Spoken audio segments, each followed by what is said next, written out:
This is live. I'm just doing a check like I always do. It says I'm live and I believe it, but the tech in me doesn't fully believe it. Has to double check, make sure everything's working okay, including the stream quality.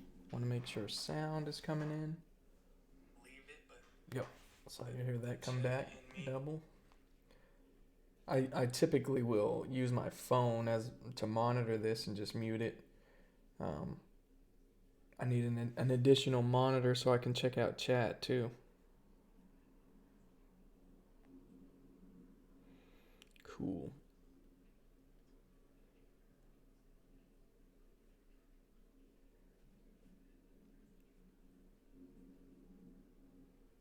If anybody has any suggestions about what I can do to test streams without officially being live, I think that's got to exist. Just I'd like to know what you all are interested in, in what you all use for that. Any suggestions about?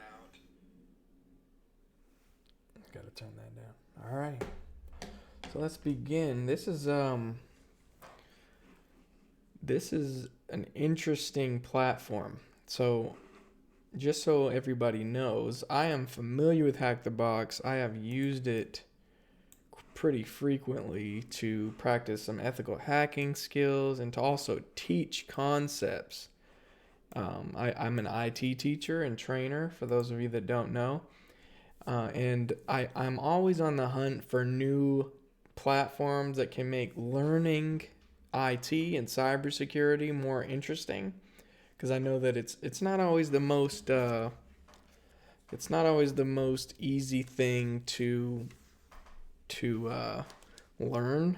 It's kind of a steep field, cybersecurity in particular, because it's an evolution of IT. So most of the time there's IT pros that are breaking in to cybersecurity.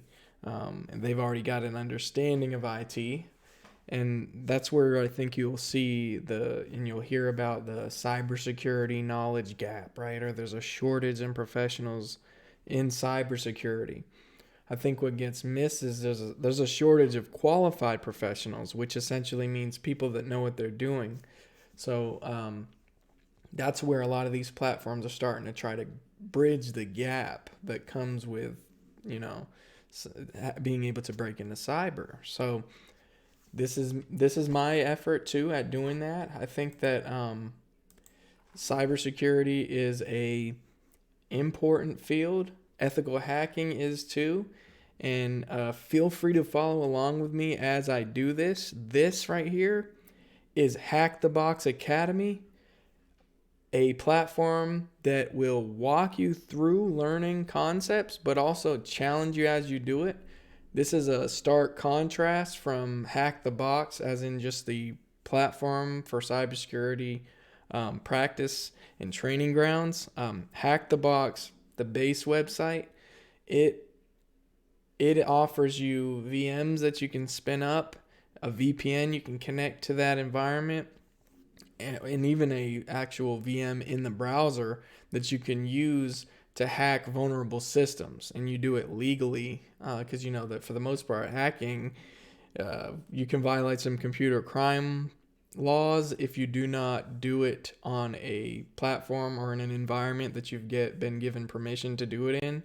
So these platforms are really cool, and I love how they're popping up. Now, this in particular is very exciting. I'm going to shrink myself a little bit. Typically, I remove my background, but something like this requires me to sit down, and I still haven't readjusted my green screen yet. So, HackTheBox Academy, they advertise it as interactive, browser-based for everyone. So everything you can do is in the browser. Interactive meaning you're actually interacting with live computer systems in your browser that you can take remote control of. And I'll show you it. So I have it open on this. I've already been through one of the pathways, and that was the intro to Academy. And that just basically acclimates you to how this is going to work. This is very much a gamification of learning. where it feels like a game. You're earning points like a game, and it looks like a game. You can see, they categorize cybersecurity into offensive and defensive. Really, they're categorizing hacking into offensive and defensive. Offensive being actually executing an attack on a vulnerable system or trying to find a vulnerability. Defensive is the patching the vulnerabilities before the attackers get there. So I don't have any specific thing in mind for this, but I did want to actually walk through a module together. So feel free to go ahead and get signed up. There's and you have cubes that you earn. Notice I have 40 cubes. I'm not paying for this platform. You can buy more cubes to get into these higher level learning modules, which are essentially like micro courses. And let's look at some of them. So we have learning process. I'm assuming every platform, every teacher, really, they have their recommendation on learning, right? They say, hey, this is what I do to learn, and this is what I recommend you do to learn. But here's HackTheBox version of that, and I think we may start there. I'd like to go through every single one of them. Linux fundamentals is going to be critical. That's 10, only 10. Network enumeration with nmaps critical. Cracking passwords with hashcat. Introduction to bash scripting. Active Directory LDAP, that would be fantastic. Notice how they go up in difficulty. File inclusion / directory traversal. File transfers. DNS enumeration using Python. Stack-based overflows on Linux, that would be interesting. Web requests, these are cool. Secure coding 101, JavaScript, white box pen testing 101, command injection, Windows fundamentals. That's pretty cool. I didn't know they had that before. Hey, how's it going, everybody? This is HackTheBox Academy. We've done some HackTheBox on this channel, but not Academy. They recently released this platform, lets you learn based on courses. It's a curated learning process. Linux privilege escalation, attacking web applications. I'm going to look through all these. I'm not going to click into all of them. We'll do one together. Let me know which one you want to do. Okay, so this is all we've got. Active Directory Power View, Active Directory Bloodhound. So I wonder if they have more. They have paths, which is cool. In progress modules. I don't have any. I finished this one. Let's see. Available I just did all modules. Paths. Let's look at the paths they got. Basic tool set path. Oh, paths are expensive in terms of cubes. Cracking into HackTheBox. Oh, cool. So they got a whole class on if you do not have an account with HackTheBox, you could go through this platform or this course, and it'll kind of break down the process. Oh, that's cool. Active Directory enumeration. So they have 3 pathways right now. 2 modules. Let's look at them. Web requests and JavaScript. Obfuscation. I've always had a hard time saying that. That's cool. So at some point, I am going to make a video on that process. Since I'm seeing that they're teaching you how to do it and they're not keeping that secret anymore. I know there's plenty of people that have done write-ups on how to do it. I'm going to do a video that walks through education from an educational perspective. I think you get them for someone in the chat asked, so how exactly do we get these free cubes? Finish pathways or finish those modules. I noticed you can earn cubes through modules or buy them. So you can buy them, which is not too much to ask, for someone to pay for something that's of value. So I think I may buy some cubes later because I'm liking what I'm seeing, at least from a title perspective. And let's do one together. Let's try learning process. See if it's got any hands-on. So this has 12 sections and it costs 10 cubes. So I'm going to click on learning process. I'm going to maximize this so you can see more. So it says the learning process is one of the essential and most important components that is often overlooked. This module does not teach you techniques to learn, but describes the process of learning adapted to the field of information security.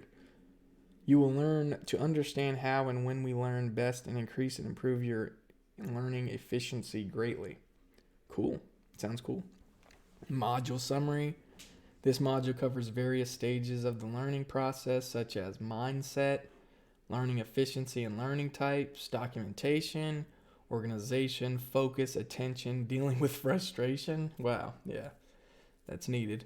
Oh, by the way, this is part of my studying too for the Certified Ethical Hacker exam. I'm taking that on um, December 31st. So I was just doing a practice test. I'm using Boson's practice test and I really like it. I'm not the biggest fan of studying for certs. I understand they're necessary and I do have certs. There are checks on HR's list and they can really help you understand what it takes, to be in the industry and give you some momentum. I think probably the most valuable thing that an IT or cybersecurity certification can get you is some momentum. Unless it's super hands-on. I know Red Hat has some really hands-on certifications, and offensive security, OffSec, the team that builds Kali Linux, they do the OSCP, which that's coming after CEH for me. I just had to build a little bit of momentum with CEH, which it's not been bad. I just have to admit to you all that studying through practice tests, goodness. And I did a video series. I typically get a book and I get a video series. But for the most part, I prefer to learn by doing and learn by putting it together. So let's check this out. Let's see what is this all about. Hopefully it gives us some hands-on. Let's unlock it. So here's the process. You got your cubes, buy it, and we've unlocked the module and we're gonna start. All right, so the field of information security is massive. It would be impossible for any one person to learn anything. Let's take the following example. Imagine you want to become a programmer, and you know that there are more than 200 different programming languages that can be used to create applications that can be cracked by debugging or reverse engineering. If you learned every programming language within 100 hours, you would spend 20,000 hours for 2,500 days, 8 hours per day. Or in other words, almost 7 years to learn all these programming languages. So you spent 7 years learning all these languages and never tried to debug or reverse engineer the program you created. Great, let's spend another 7 years learning. Right, you've got the idea. No one wants to spend so much time on just one area. Furthermore, this isn't necessary. You will need some time to learn different technical principles, structures, and processes, but you won't need to spend 7 years on it. Every programming language has its own strengths and weaknesses. Also, if you're able to obtain a deep understanding of a single programming language, you will be able to learn others much faster. You don't need to learn every programming language to understand how to read their code. All of them follow the same principles, which were initially defined by R.D. Tennant. The principles of abstraction, the principle of correspondence, the principle of data type completeness. So those are the three. So the principle of abstraction, the principle of correspondence, the principle of data type completeness. How's it going, keyboard? Good to see you. So we're doing some Hack the Box Academy here. We're learning. This has got a walkthrough process. It's not strictly challenge based. So I typically try to repeat something that feels like you need to memorize it. So if the author writes something that seems really important or they repeat themselves, I try to commit it to memory. I know Google is fantastic, but committing things to memory, to me, is still important. And I think it's still important for the speed at which you complete things and just a full understanding. The application of your knowledge is much more important than just plain memorization, but it normally starts with remembering what it is, right? So I'm not saying Google isn't good. It is. It's a learning tool. It's a search tool, but it's not everything. So in information security, you have to learn and understand these principles, structures, and processes quickly. Yes. Additionally, you have to adapt your knowledge to the various environments you encounter. You will have many situations where you won't understand how it works. That's good. At this point, you have to find out what you do not know. More about that later. Yeah, right. And admitting that you don't know something, you're more apt to get help from somebody. So here's some tips. If you admit that you don't know something and you have no problem with admitting that, and you make an effort to learn something, yet you still struggle, when you hit that struggle point after you've made the effort to learn it, that's when I would recommend you ask questions. You'll find, especially these streamers and these experts that are starting to get famous online and stuff, they'll answer your questions, and I'll answer your questions. But most of them, and I found this to be especially true in InfoSec, most of them are going to tell you to go look it up first. How do they know you need to go? How do they know in the first place you haven't even looked it up? The level of the questions that you're asking them. So, and that's how you know you've grown too, if your level of questioning is deep. So that's what I learned myself, because I was an annoying beginner. And by the way, I'm not saying beginners are annoying. I'm just saying I was one of the ones that was annoying. Like, I would ask so many questions, and I was almost at one point leaning too heavily on someone else's understanding. It's not a problem to ask questions. It's a problem to not put any effort to answer your question first. So get out there, look for it, and then come back with, okay, I looked this up, but could you help clarify this for me? Admitting that is going to put you in a much better spot. Even as someone who's hired people on, I hire instructors. So I oversee a educational program that has several instructors, and questions I look for, I answer questions, don't get me wrong, but I'm looking for the deeper questions, the questions that are researched, right? So that's me. I'm also long-winded, so bear with me. So that's good. At this point, you have to find out what you do not know. More about that later. There are many learning-focused information security communities available to us. Exactly. Many of these communities provide free reviews of tested applications, vulnerable machines, and guides to help each other and improve their members' skills. When you speak with the other members, you will notice there are generally two types of people: those that do not know anything, those that think they do not know anything. Right. That's another part of it. So this can be very frustrating, and this is a normal part of the learning process. Communication within these communities should be respectful. Always keep in mind that we all started with zero knowledge of this field. Yeah, be respectful of people. This is critical. This is a critical point of success for the community and everyone learning and working in the field. Within HackTheBox, you can use forum and Discord server to interact with the community. Yeah, I'm in their Discord. I would get in theirs too. It's pretty good. It's pretty busy. It's growing large. So finding a pocket group to answer your question, or just kind of shotgunning your question out there, you really want to rely on adding somebody, where you @ symbol, or they'll probably @ symbol to add you back.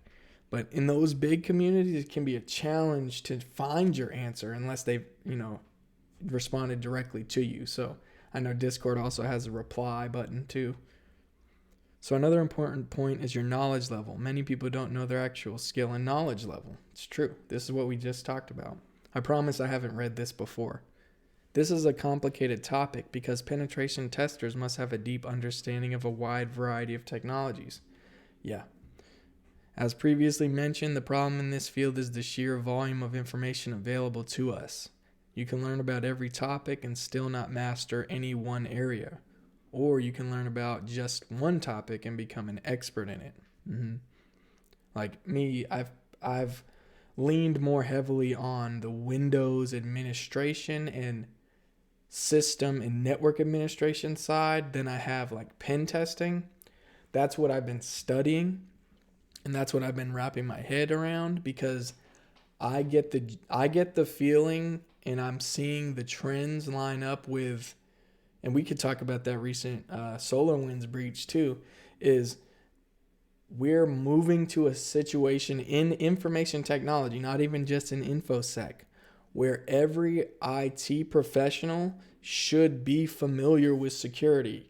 And I think it's going to be a fundamental skill set when I'm looking at new instructors. Even if they're teaching a help desk course, I'm looking at do they have a security knowledge at all? Do they have a security awareness? How deep is that, right? You don't have to be a security expert to teach help desk, but you should know how to, I think, conduct some security awareness training too. What else? Penetration. Right. Another option is developing your research methodology, the learning process, and how to use this to improve your knowledge. You'll be successful if you know how to search for the required information on the internet, and you know how to learn fast and adapt to the environment you're working on. So I'm going to pause because there's some questions. Someone said, to what extent? I think to the extent of the user in their email, to the extent of the user in their applications, and then their communication with external individuals. So the organization should, this is my personal belief, the organization should have regular security awareness training. And that doesn't mean you need to teach the users how to set up firewall rules or permissions on a file share. But they should know how to examine links in email. And there's plenty of phishing simulators out there that you can do. There's even big companies that the ones that have are big enough to constitute having a security department, where it's like an information security department or a red team and a blue team, where they will actually annually, they'll conduct, or even quarterly conduct a simulated phishing attack on their users to see, was the training effective? Who needs the training, right? So they're very strategic. Who needs the training? And then they'll have whoever fell for it, right? Clicked on the link. They can see. Oh, that was Jim Flip Flop in marketing clicked on our link.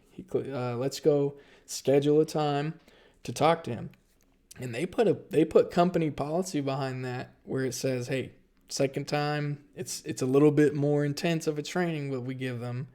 And at the next level, we actually try to test them more. I mean, sending them more phishing attacks or more attempts to test them. There's a debate on it. How ethical is that? Some people would say, hey, it's legal, so it's ethical. But one thing that it does is it does keep security in the front of the mind of the person doing it. What I've noticed, not only on Hack the Box's career page, but even on your LinkedIn's and your Monsters and all your sites, your career sites, I've noticed that there are now job roles popping up that are exclusively people that do security awareness training. So they're bringing an outside body in to do awareness training. I've always thought that it would be good for the internal IT department to develop that too. I think it could build camaraderie between the IT department and the people they're supporting. It could help them build more of a support framework, because I think sometimes, if you're in IT, you understand there's a relationship between IT support people and their users. Sometimes people are scared, like users, and user being somebody who, is just using the computer, isn't in IT. And, the users, they don't necessarily, they could be scared. That's what I'm getting at. They could be scared to ask questions. They could be scared to even admit that they might have clicked on something. So I think that comes a little bit from how they feel IT would respond, or how the organization would respond to it. So that, to that extent, I would say your users your users, it's all about the users. The IT pro, I think, of the future, because this isn't an expectation of every IT pro now, but the IT support pro, I should probably be more specific, of the future should be able to conduct a security awareness training. And I think that should be based on what the users using, what applications they're using. You should be able to conduct a security training within the context of that. I hope that answers the question. Hopefully that provides some insight too. And keep in mind, these are my opinions. This is not the opinions of like Hack the Box or anyone else. Just based on my experience in the industry and my experience as a teacher, having an outside perspective now, having taught this and launched people into careers, I've thought, about some things I didn't think of before when I was in the industry full time. So where were we at? Let's keep going on here. Feel free to ask questions, by the way. That's what this is for, education, and we're all learning here. I'm learning myself. If you're here, feel free to contribute to the conversation. If you're watching this video back, feel free to comment below and share your insight. All right, so another option is developing your research methodology. Yes, the learning process and how to use this to improve your knowledge. You'll be successful if you know how to search for the required information on the internet, and you know how to learn fast and adapt to the environment you're working on. However, before you can do this, you have to learn and practice how to do it. You will become a good penetration tester only through considerable practice. There's no other way to improve your practical skills. True, in my opinion, too. For example, you can read 50 books about programming and you will never understand how to read the code. This is the process of passive learning. This can be useful. However, if you need to write your own program, you have to practice active learning, which means you have to write code and test it on your own. One of the most common questions is, when is a penetration tester good enough? Yeah, I would say that is a question you hear throughout a lot of disciplines. Like, how do you know you can do the job, right? I guess when you can do the job. Even an interview process can be duped.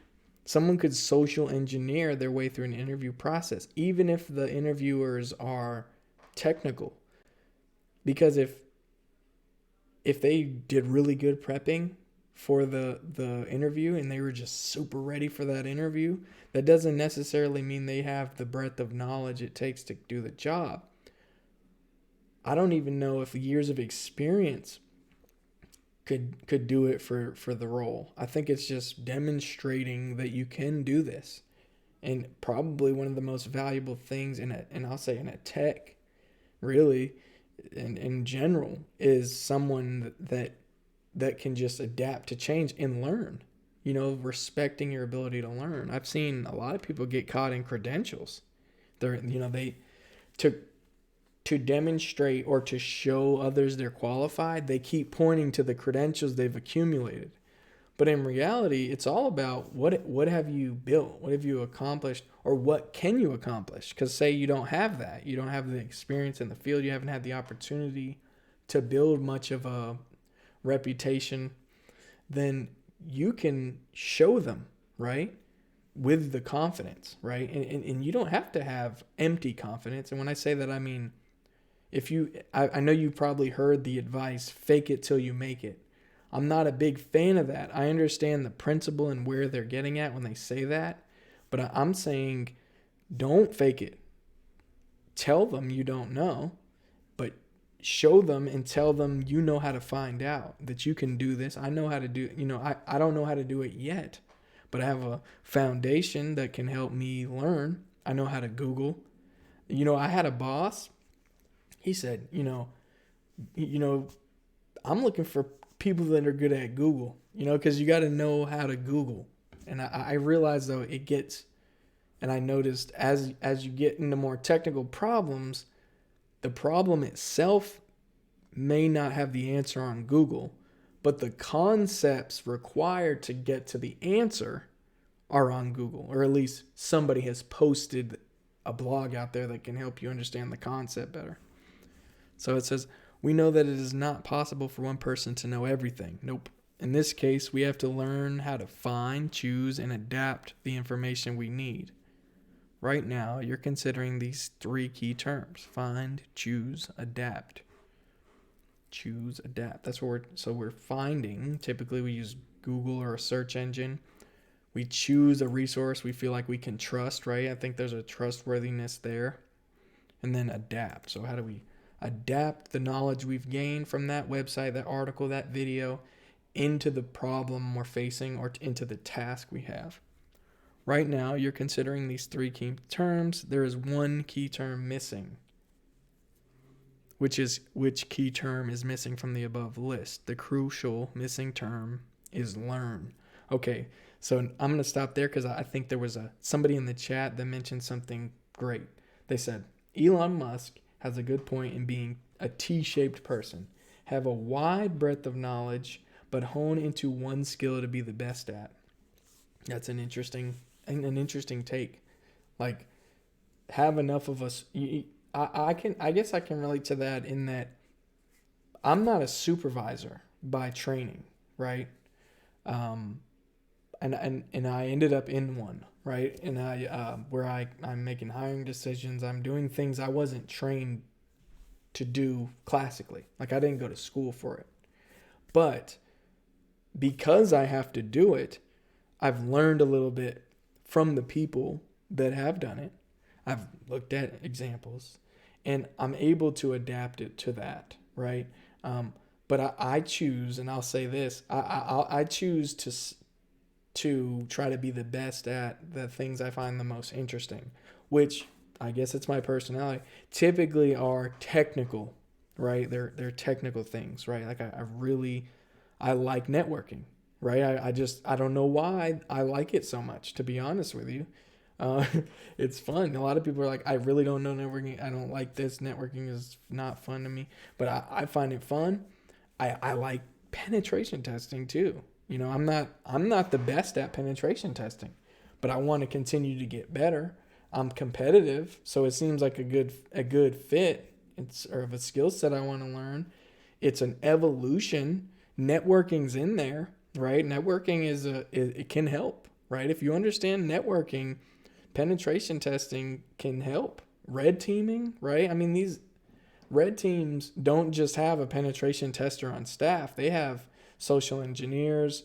And if you don't know what a red team is, it's essentially a team that gets hired to legally break in digitally and physically to a location to show a company they're vulnerable.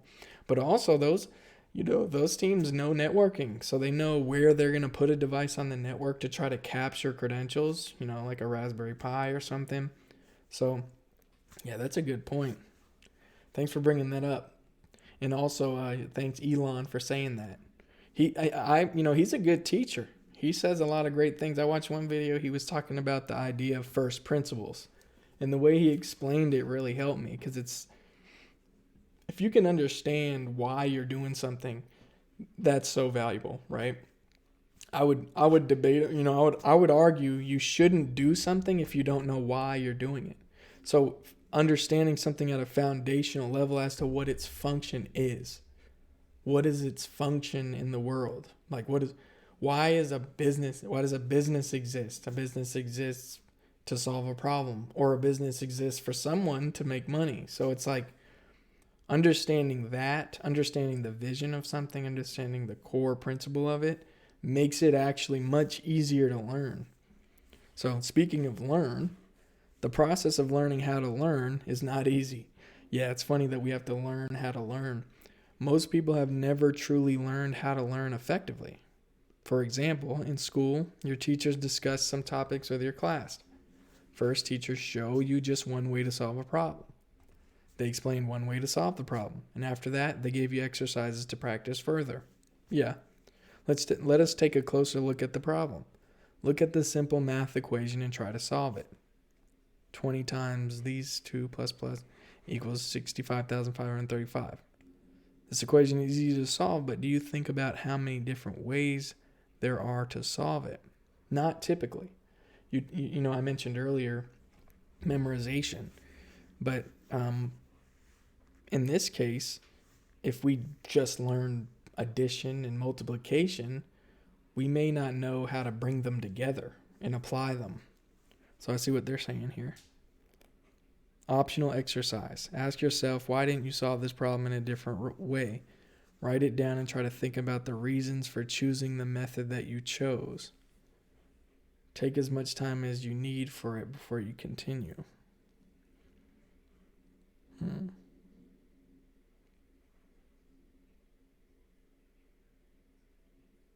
So this is us considering why we may not have gone into a certain method over the other. So one reason I would say that I didn't solve this in a different way or think about a different way is because mathematics isn't typically something I practice at. I cannot tell you that every day for fun or even often for fun, I go out there and I contemplate or consider math problems. I'm not downplaying people that do. I think some of the most brilliant minds we as humans have seen have been mathematicians and math has been something they're really good at and really like. But as a hobby, I don't read about math. Yeah. Visualizing. Oh, so someone in the chat said with a math problem, they typically visualize. I'll tell you all firsthand, with a math problem, I typically open up the calculator online. So it's boom, calculator, here we go, thanks, right? Maybe I'm crippling myself in some areas, but I do rely on the search engine even to do a math problem for me.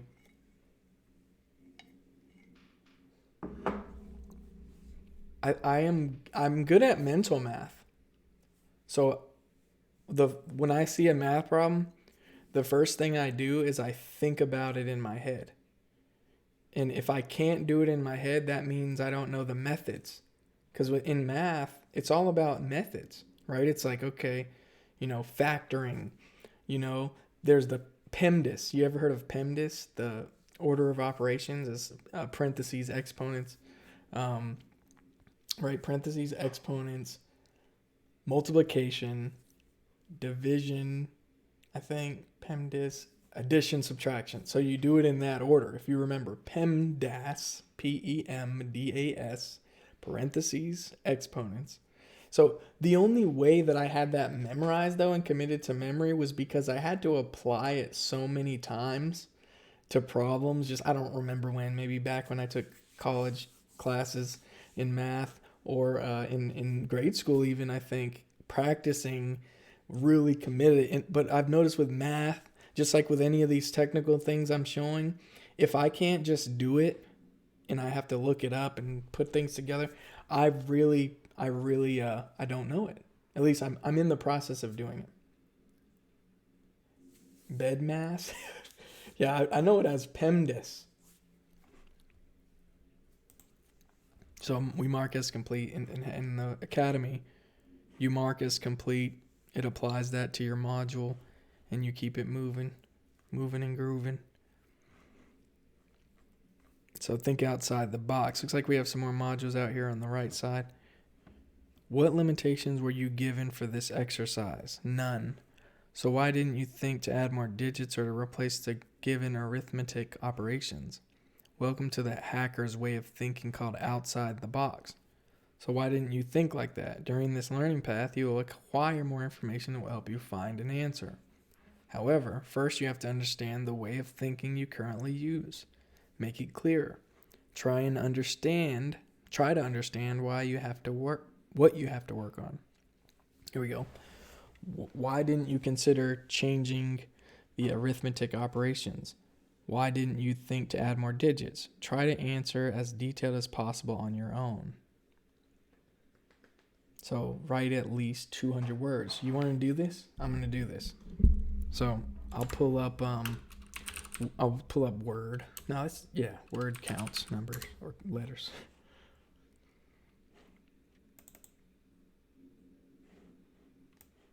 All right, so what we're doing is we're doing this optional exercise. Let me put it at the top here so you can see what I'm writing.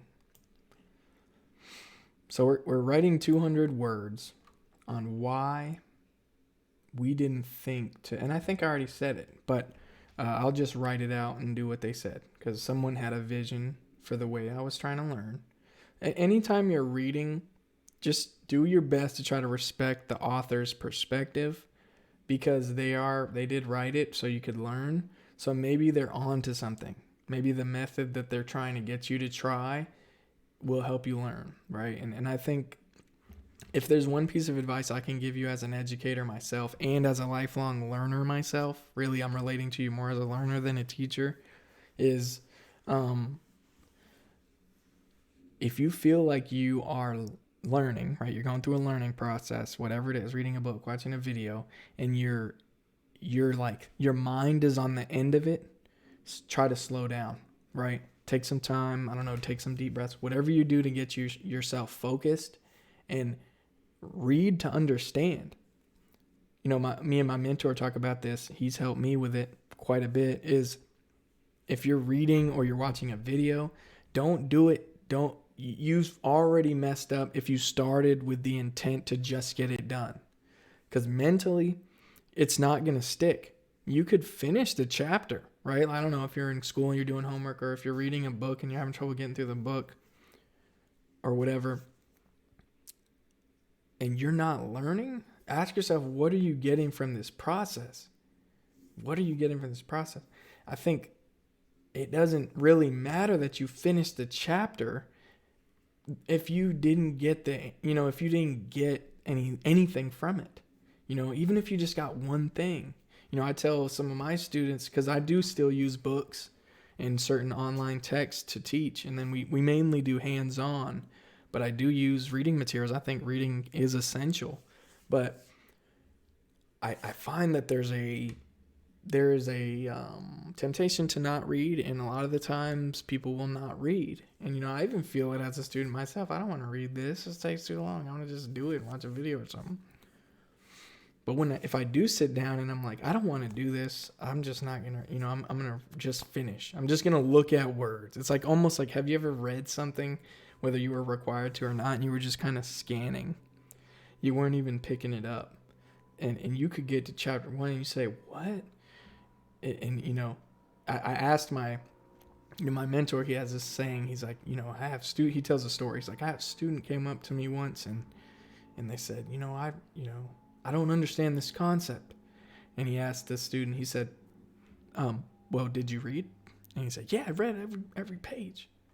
And he's like, I don't know what to do now. And my mentor said, well, read it again. So I know I don't like to hear that, but maybe the answer to you not understanding that concept, no matter how advanced or simple it is that you just need to put in more effort. Offensive security, they say try harder, and I don't think that's like a mean thing to tell somebody. I just think it's encouraging, right? It's like, okay, try harder then.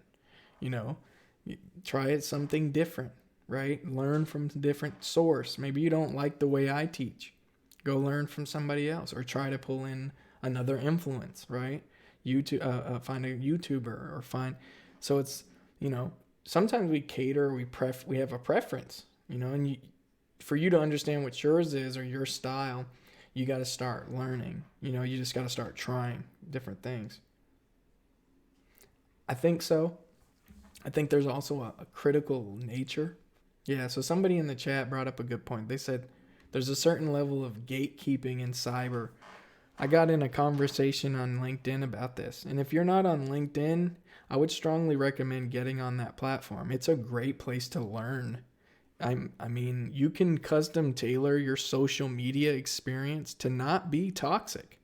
A lot of people, when I talk about social media, they immediately start explaining to me how toxic it is. And I'm confused because no, I'm not confused.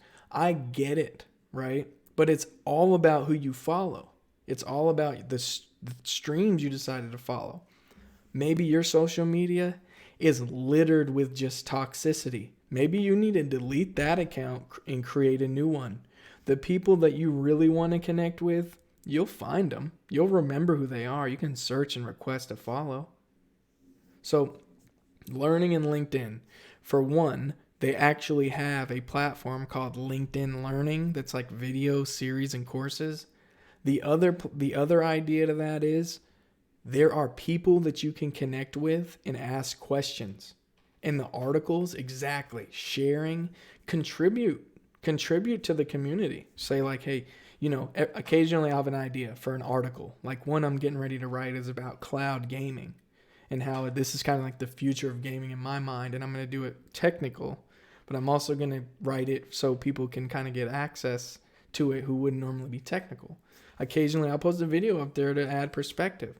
I don't know. There's something there's an integrity to LinkedIn right now that gets preserved. I don't know how they do it. I haven't studied that much, but I think you can really, here's how. Follow the companies you're interested in, follow the technologies you're interested in, follow the people you're interested in, and it'll start flowing, right? So you'll open up the platform and you'll be seeing things you didn't know about that are related to what you want to learn. It studies your interest, right? All these social media platforms, they study your interest in what you follow and who you follow to advertise to you. That's how they make money. But also, they're trying to custom tailor those advertisements so that you will buy them, right? And I found that this is less on LinkedIn, the ads. But when I have seen something that seems like an ad, it's been something I was interested in, right? Like one of the things I'm interested in just as a hobby study is self-driving cars. Self-driving cars are awesome. So guess what I did? I follow Tesla. I follow Waymo. I follow, Comma AI, G-Hots, that guy.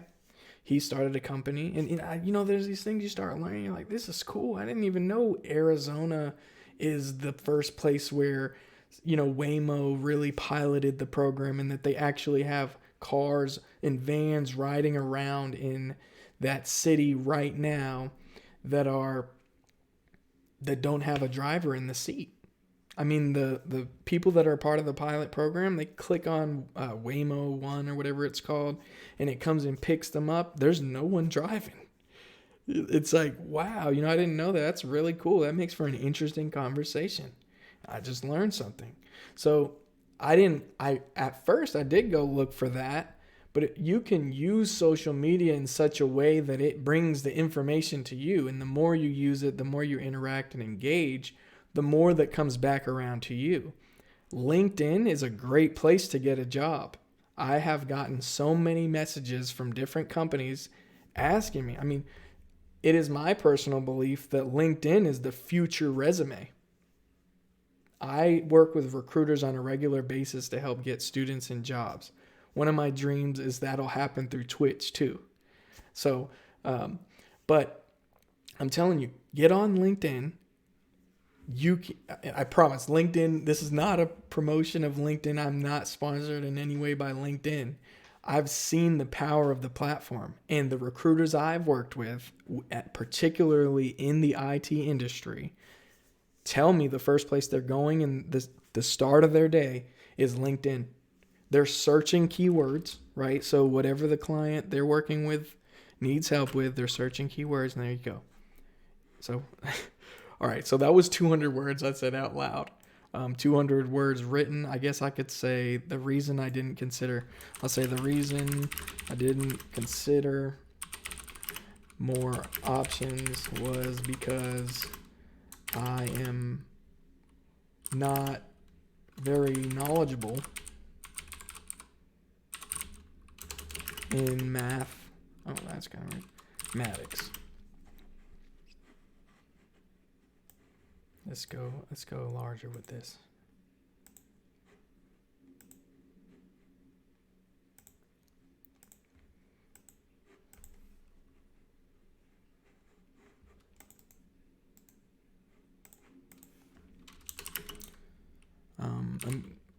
I did not have other methods memorized.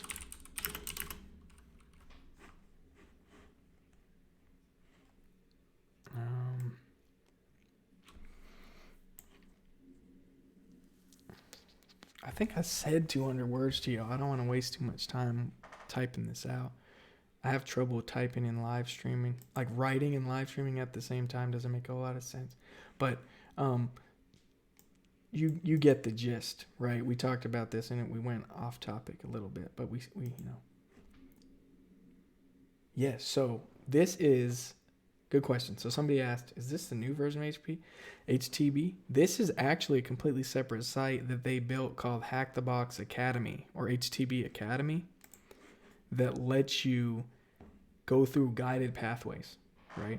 So I think this is I really think this is going to increase the usability of HackTheBox. The accessibility of HackTheBox for people that aren't as advanced, truthfully. I think this was great, and that was one of the things I actually mentioned on LinkedIn. I connected with the HackTheBox founder, one of the founders on LinkedIn, and commented on a post that he put out there about, I think it was actually the company put out there about HackTheBox.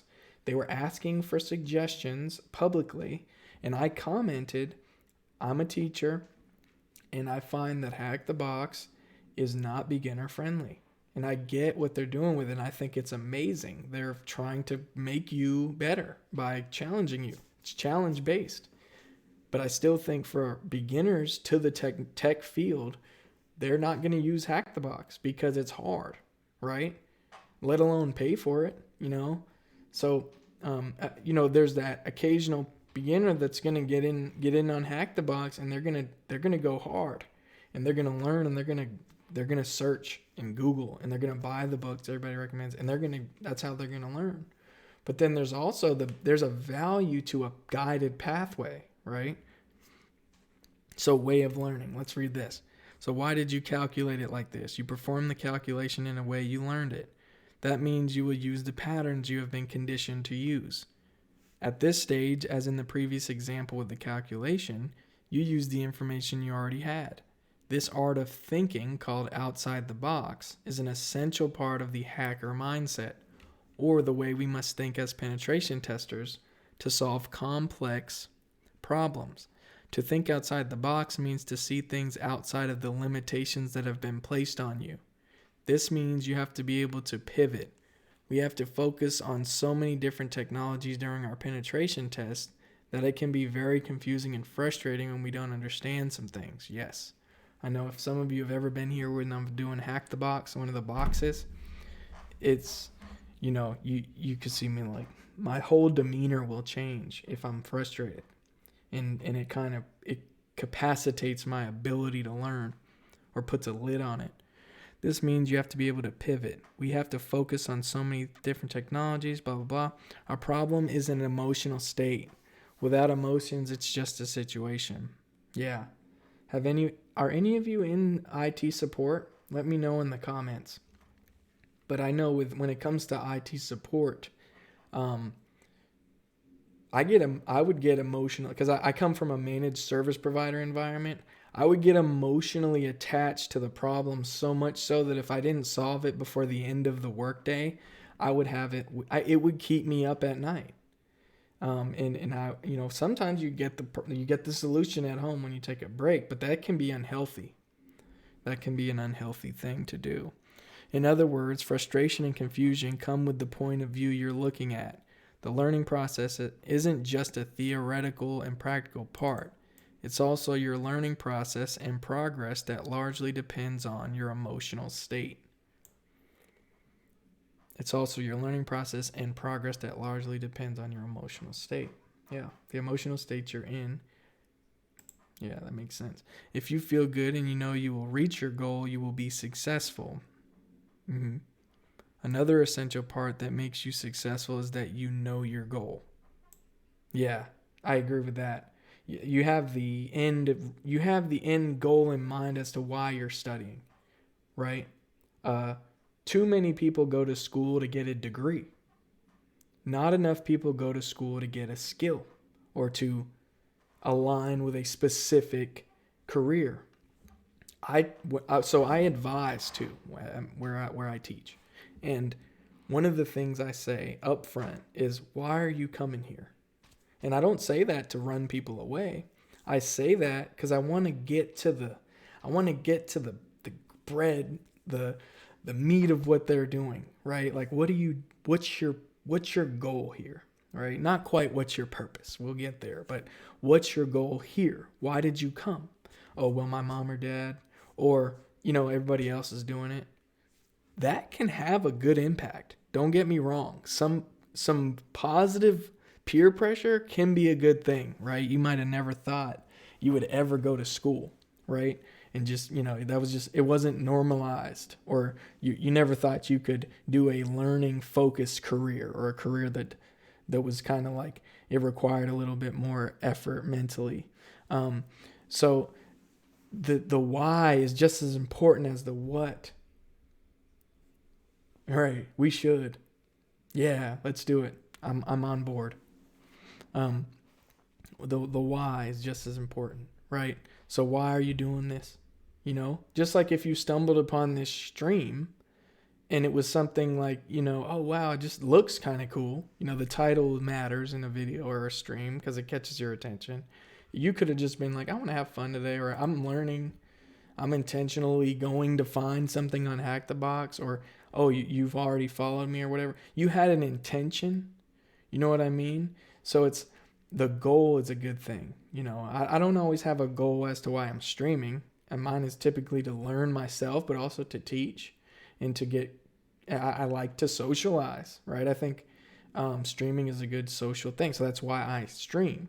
Why do you do what you do? Why do you go to school, right? All right. You're going to school because the place this is a common one. You're going to school because the place that you work at requires it. Or, if you're in higher ed, that's one of the regular things. They expect that you're going to continue your education if you're going to be an educator, right? So that makes sense. I think that makes sense. But starting off, that's an early thing you should know, or at least be seeking out, because you may be miserable doing what you're doing, and I think the faster you can get out of there, the better. Because you've heard it. It's a cliche, but money isn't everything. Money doesn't buy happiness, but I think it sure can pay for the search. It's not cheap to find like what you want to do and what you're supposed to do. But when it comes to specifically what they're talking about, if we're looking at hacking a system, if our end goal is that we get root on the Linux system, that's our true north. There's another thing that we've mentioned that Musk says, the true north of what we're doing. What is our source of truth? What is the thing we kind of follow?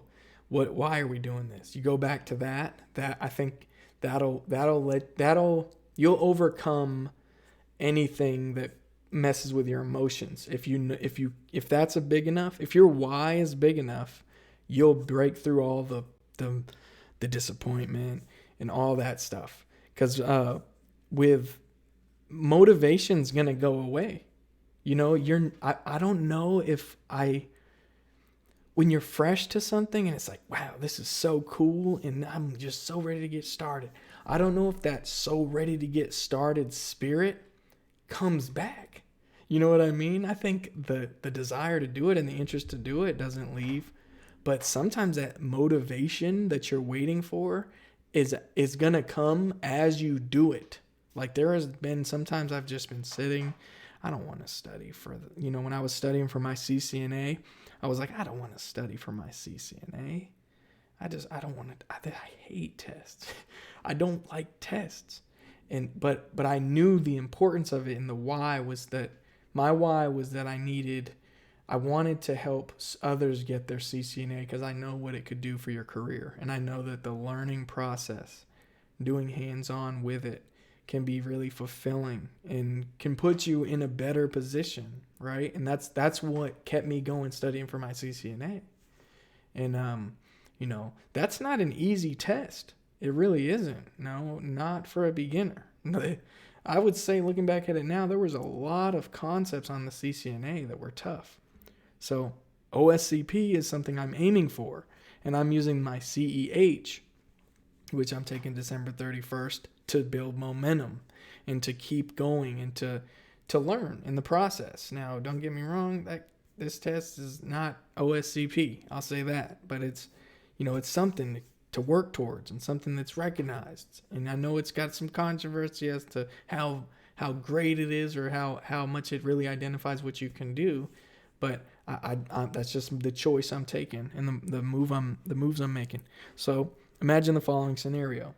You're standing still in a room and your instructor instructs you to move across the room, and you start moving. After a while, the instructor put a chair in your way. What will you do? You may sit down on this chair. Now let us change the scenario a little bit. Your instructor instructs you to move to the other corner. You start moving and the instructor puts a chair in your way again. What will you do? You will pass the chair and continue moving forward to the corner because you know your goal. Okay, right? There was an obstacle that came in your way and you overcame it because you know your goal. The big difference between these two scenarios is that you know your goal and know how you have to move.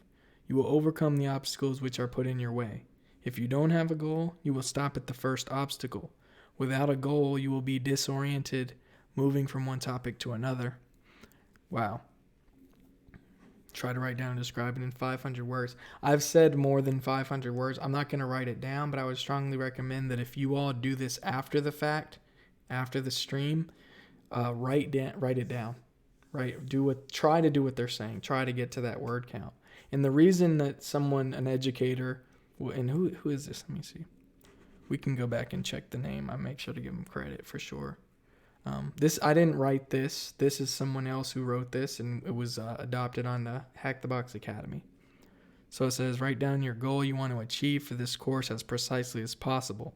Try to break it down and describe it in 500 words at most. So keep it under 500. All right, so for me, I will say that my goal in completing this course is to continue to get more familiar with the HackTheBox Academy platform well enough so that I can confidently direct others to it as a good place to learn and to build momentum in their learning process. So I think that's my biggest. For me, just personally, without thinking about teaching others, for me, this is about studying for my CEH and my OSCP, getting into that, using this as a major tool for it. Because, after the accomplishment comes the giving back. So I hope in the process I'm helping. But also after I've accomplished it, I will be able to provide a trustworthy article, a talk, a bunch of different advice on what platforms you should go with to prepare for it. The reason I haven't started writing any of that stuff or acting like I know everything about the test yet is because I haven't passed it. So once I pass it, I'll be able to gain a little bit more credibility and reputability in the content I produce. So mark that incomplete. So this seems like it's just reading, which is fine to me. This talk I think is important to have. Let me know if y'all have any thoughts on this. So learning efficiency. The problem here is that the sheer size of the information security field. As you saw in the example with programming languages, there's a lot to learn and many topics to cover. Many of the courses available are very technical. This is a good thing and essential for us to strengthen our skill sets. We have to understand how things work, how they are structured, and how to use them. All of the technical information we need to be successful in this field is already out there. True. The primary and most difficult objective we must overcome is the combination of our knowledge, adaptation, and new information. I got to read that again. The primary and most difficult objective we must overcome is the combination of our knowledge, adaptation, and new information. So applying what you read about, applying what you watched that video on. You might have bought a video course. I like the Cyber Mentor. I really think he's got a good teaching style. And you buy his course, but go through it. You know what I mean? If you buy one of these instructors' courses, or if you get on a platform and you're paying for it, use it, right? And then try to find a use case. I just had somebody join my Discord server asking about a project. Great approach, right? If you can think of a project that you want to do, oh my goodness, you're going to learn so much in the process. It's going to be great. Project-based learning, project and challenge-based learning are my two favorite ways to learn. And that's what I know about myself as a learner. Mention in the chat or in the comments, if you're watching this video back, what are your favorite ways to learn? Hope maybe it'll help somebody else or inspire somebody else. All right, it often isn't easy to find the information we need. First, we have to find out what kind of information we need, right? You have to find what you're looking for, or you have to know what you're looking for before you can find it, right? I guess, maybe. What do we already know? What do we not know yet? Even if we find I guess that's it. Like you don't know what you don't know. Even if we find the information we need, we don't know how to use it because we don't have an overview. Another major problem we must solve is handling this massive amount of information and adapting it to our strengths and weaknesses. Imagine another scenario. A student wants to learn how to assemble an engine. Before a student can assemble an engine, they start learning many theoretical concepts to prevent failure. However, first of all, we have to fail. It's an unavoidable and essential part of learning. I want to add to that fail, and I know this sounds corny, but fail stands for first attempt in learning. So think about that. First attempt in learning. Don't be scared of it. I mean, don't be too excited about it, but I think that there's a lot to learn from failures. I've probably learned more from my failures than I have my successes. It says this is one of the parts of the learning process which makes us successful. Experience is built on failures. It explains that we know how to handle different, sometimes adverse situations where something does not work as expected. Academy is structured in a way where the student starts to assemble an engine guided by the instructor. We will learn what we need, how to use it, and how to work with it. We will see what kind of things can happen, collect our first practical experience, and improve our existing skills. When a student was taught by an instructor that supported them and showed them how to assemble an engine, they will know how to do it on their own. Moreover, then the student can now learn all the theoretical aspects more in depth through practice and repetition. This is good stuff. In Academy, we will learn not only the basics of penetration testing, but also how to learn faster, structure our knowledge, find the information we need, get the overview. Many companies are searching for good penetration testers and information security specialists. However, what does it mean to be good? Yeah. So here's the thing we were talking about earlier. What is the gap, right? They're talking about the gap. Is their standards too high? And we talked about this, and we might not have addressed it too head on because we started talking about LinkedIn and learning, but you hear that on LinkedIn. That's a topic. That's a topic in the industry in general. So it bleeds over to LinkedIn. Is what do you mean? They're asking for crazy credentials on entry-level roles. Why? Is it a disconnect between HR and the security department? Is it us being unrealistic? I can say firsthand as being part of hiring processes in the industry and in education and across the board, we can be super overly critical in an interview.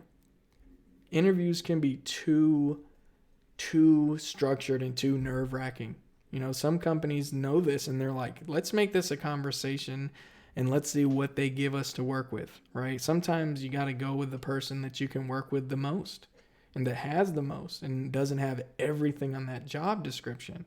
You'll hear a lot of teachers, the YouTubers, the Twitch streamers, and maybe at a school or whatever, or someone wise might have told you, apply for that even though you don't match the job description or if you don't even have everything on there. I would encourage you to do it too. I have a job that I am currently in a role that is typically held by somebody with a master's degree. I do not have a master's degree. I'm still working on my bachelor's degree. I have an associate's degree. I know it's designed to show the degree, as in what you earn from a school, is designed to give you and others the understanding of a degree of knowledge. But that's no longer true, because here's the internet, right? The internet has all these places that you can go and practice and get information and get knowledge. So it's not the only place school isn't the only place you go to learn. So I think we can be a little critical there. In the interview, he tripped up and said something wrong. So what? We all make mistakes. What breadth of knowledge, what does he bring to the table, right? Or what does she bring to the table? And is that going to be enough for what we need, right? So the credentials is not enough. It's not enough. Even the certs, they help. They get you in the door, but it's not going to get you the job. You have to show them. And that's a lot of that is personality, culture fit. Can they teach you? And then they are going to assess, does this person have enough knowledge to pick up and run with this job where they can ask questions? And sometimes there's a culture problem at that company where they want you to just be on your own. Here you go, trial by fire. We don't have time to train, or we don't have time to help, right? I mean, come on. To me, but then I understand that some jobs are just advanced. They need somebody that can react quick. They need somebody that can think on their feet and own a role. You shouldn't apply for senior positions if you have never even held a junior role, okay? Yes. Yes, yeah. Right. So somebody in the chat said, but sometimes, most times, degree is the filter that recruiters use unless they give you the opportunity to demonstrate what you know. Right. So like if you don't have that certification, it might actually filter you out. There are those cases, but I will say that more organizations now are opening up to this. A lot of the big companies, it's hard to move a big ship. It's hard to steer a large ship. So they sometimes in the HR process, they will have required masters. And if you don't have that, those APS, which is an applicant tracking system, which is essentially an algorithm in a software program, will filter your resume out. On to the next one, right? Go on to the next one. If you're finding that a lot of the jobs that role and a lot of the postings are masters, you should get on LinkedIn and you should connect with people. Some people, they can get hired at a job. They have that skill. Getting a job's a skill, and getting a job's a full-time job. So they can get that job without applying for the job. And you know how they do that? They find the recruiter at the company they want to work for on LinkedIn or social or somewhere, and they communicate with them. They start a relationship with them. Some recruiters are open to this. They're open to people messaging them on social and interacting about it and talking about it. Let's sit down and talk. I've had companies message me on LinkedIn. Let's sit down and talk. So there are more progressive organizations out there that are looking at this stuff. Speak to your experience on your resume or on your LinkedIn. Talk about things you've accomplished. Write it in such a way that that's your billboard, right? That's what people see, and they're like, oh, we got to talk to that person.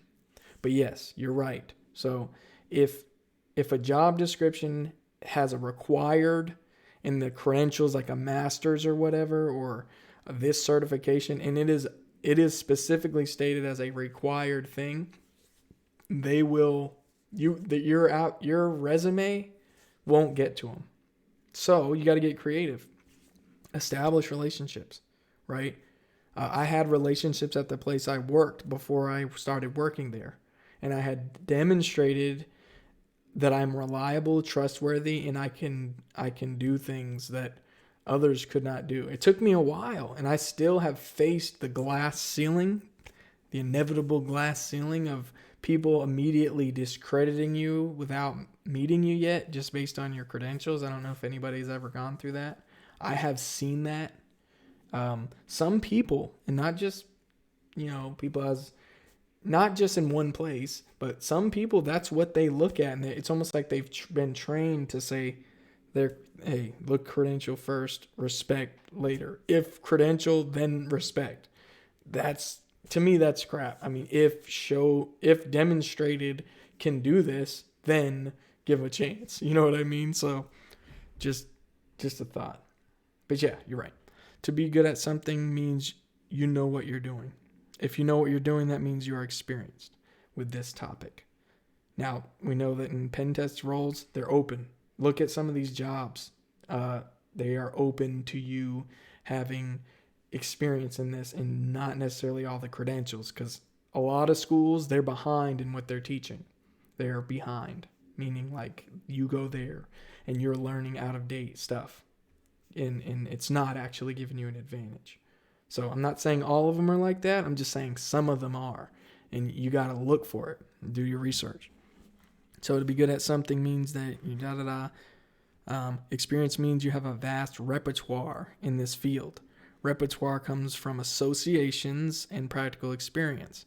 When we say practical experience, we want to know how much we have to practice to become competent at a specific task. There's something called the 10,000 hour rule, which explains what you need to spend 10,000 hours on to become good at something. We don't want to spend 10,000 hours to learn a skill. When we research about this rule a bit, we will find a TEDx talk by Josh Kaufman in which he explains it more in depth. He proposes that he can learn something new in 20 hours, even if working on it for just 45 minutes per day. This sounds much more attainable. At this point, we also should think about Pareto principle, or the 80-20 rule. And I'll watch this video later. I don't know. I don't want to get dinged for watching that video live. So the Pareto principle states that with 20% of the effort, we can achieve 80% of the effect. Conversely, this means that with 80% of the effort, we can achieve the remaining 20% of the effect, which is 100% missing. However, it is important to note that it does not apply to everything, but it is a general rule applied to specific areas.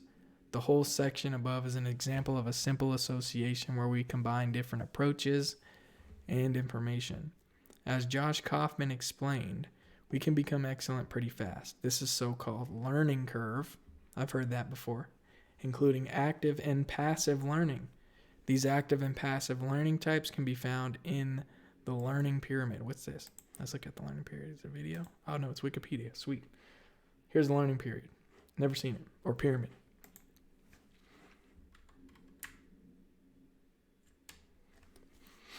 Let's look at it.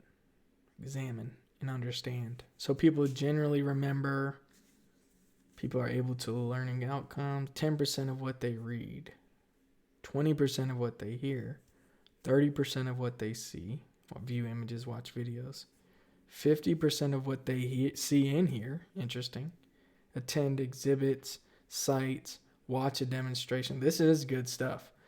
70% of what they say and write, participate in hands-on workshops, design collaborative set lessons. Yes. Oh, there we go. So sorry, I got excited. This isn't all on me. It's influenced by a lot, but I have a philosophy I hold to myself true, and I put in every course I teach, learn to teach as a philosophy. So even if you're not a teacher, learn it with the intent that you could turn around and teach it to somebody. So maybe, learn it and try to teach, your wife, your girlfriend, your boyfriend, your loved one, your friend, what you're talking about, or what you're learning, even if they don't really care, right? Make them sit down and say, hey, look, this is what an IP address is. Did that make sense? And they're like, no, you kind of were long-winded. Like my wife is the number one person that she's going to say that was long-winded, because I'll make her watch my videos, right? I'll peer pressure into watching the videos. I'll be like, babe, please watch the video for me. She'll watch it, and as soon as she's not interested anymore, she's like, you're long-winded. And I'm trying to get better there because I think she's onto something. I got to be more concise. And then, okay, so 90% of what they do, case in point, right? So simulate, model, or experience a lesson. There you go. Design slash performer presentation. Do the real thing. Oh yeah, that's awesome. And that's nerve-wracking. Like, there are concepts that I knew I didn't have mastered that I was going to teach the next day. And the simple fact that I knew I was going to teach it the next day made me want to do it. And made me want to learn it with this different level of intensity. So I was like practicing more. I was reading it again and reading it again and reading it again. You know what I mean? So, yeah. Yeah, so somebody in the chat is great right now. Somebody said, this is why discussions can help us find our learning gaps easier. Agreed. Someone said, I've decided to begin a static web page explaining my learning process. Not going to publish it, but I'm making it so I can do exactly this. Great idea, because you're writing. I do that. I'll show you, and I don't want to get too distracted, but we're going to go to bob.ltneighbor.net. So this is my personal blog site. I've moved this around just to learn different platforms, but this is written using hey, what's up Joey B? This is Gitbook. Gitbook is exactly what it says. It uses Git. It's a platform you host on the web. It can support Markdown, all types of stuff, and it flows like a book. So I've written a little bit about the stuff I'm doing with drones. And, I just like the way it looks. It just looks great. It's everything I've wanted in a personal blog site. And, feel free to use this. I don't pay for this. Not yet, at least. There's a few things you got to do. I forgot the limit, but at some point, there's a certain number of Git books you can have before you have to start paying for it. But right now, it's free for me. So I'm using it. I actually I bought my ltneighbor.net domain, bought that $10 a year, but they give you like a domain. You can always buy a domain cheap. So come up with something in your head, a good idea you got for a name, buy the domain, and then just point to it. There's a way to point to it. Oh, sweet. Never heard of it. Yes. It is very pleasing too. It's fun. It's enjoyable. The only thing I don't like about it, I'll say, is when I was on GitHub Pages, and I did learn about that from Rob Mullenstein, also known as RWX Rob. If you all don't know who that is, please go check him out. He's a great teacher. He's a great person. He's motivational. He's funny. He's an entertainer, educator, just philosopher. I try not to introduce him. I just try to tell people about him because I don't know. I'm not going to put him in a box. You can't put him in a box. But I speak highly of him because I think highly of him. And I learned a lot of my web development skills from him. And I've borrowed a lot of his learning processes that he shared with me, because I did some lessons with him, paid lessons that I thought were really worth it. They helped me launch into understanding Linux better and really my own learning process. So hopefully I can do that for you all. I've been teaching longer than I've known Rob, but I think my teaching process took me into knowing him. That's kind of interesting how that worked out, but I'm glad about that. They say birds of the same feather flock together. So we keep going. So if you're just joining us, I guess we're taking a slight break, but we're learning right now. And we were just actually looking at this learning triangle or learning pyramid. And it breaks down, this kind of categorizes how much we learn. What percentage of what we see do we learn? What percentage of what we read do we learn? Percentage of what we hear do we learn?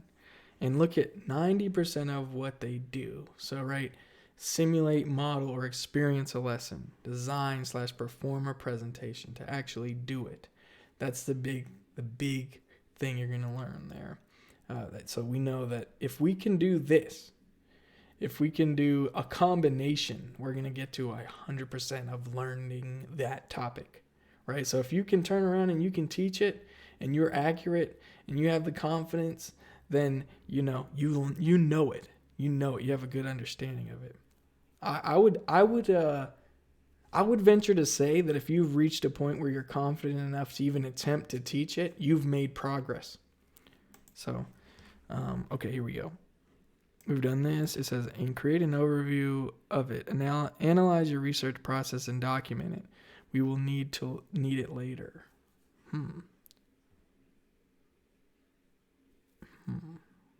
Learning period.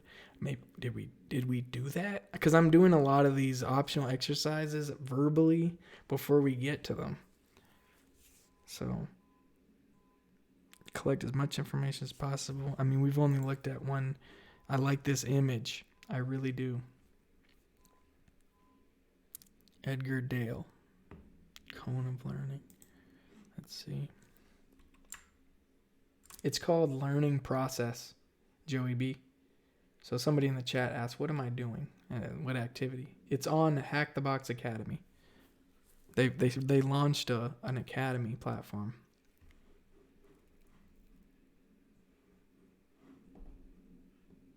I wonder if, yeah. It's pretty cool. I like it.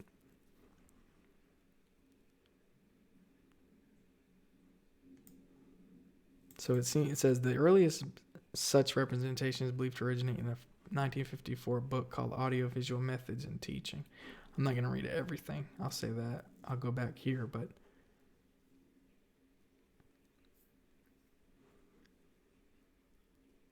the NTL's learning pyramid model still became central representation of this concept.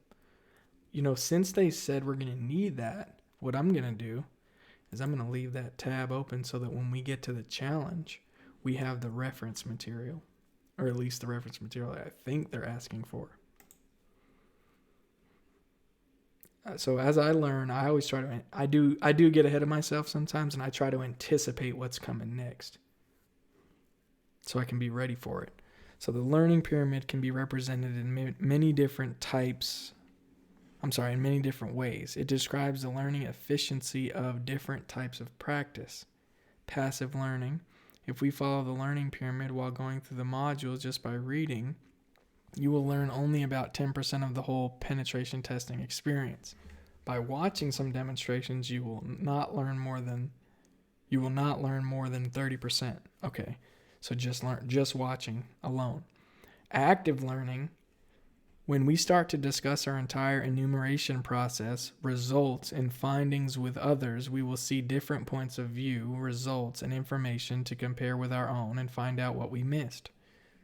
By using this type of active learning, we collect up to 50% experience before we can discuss our results with others.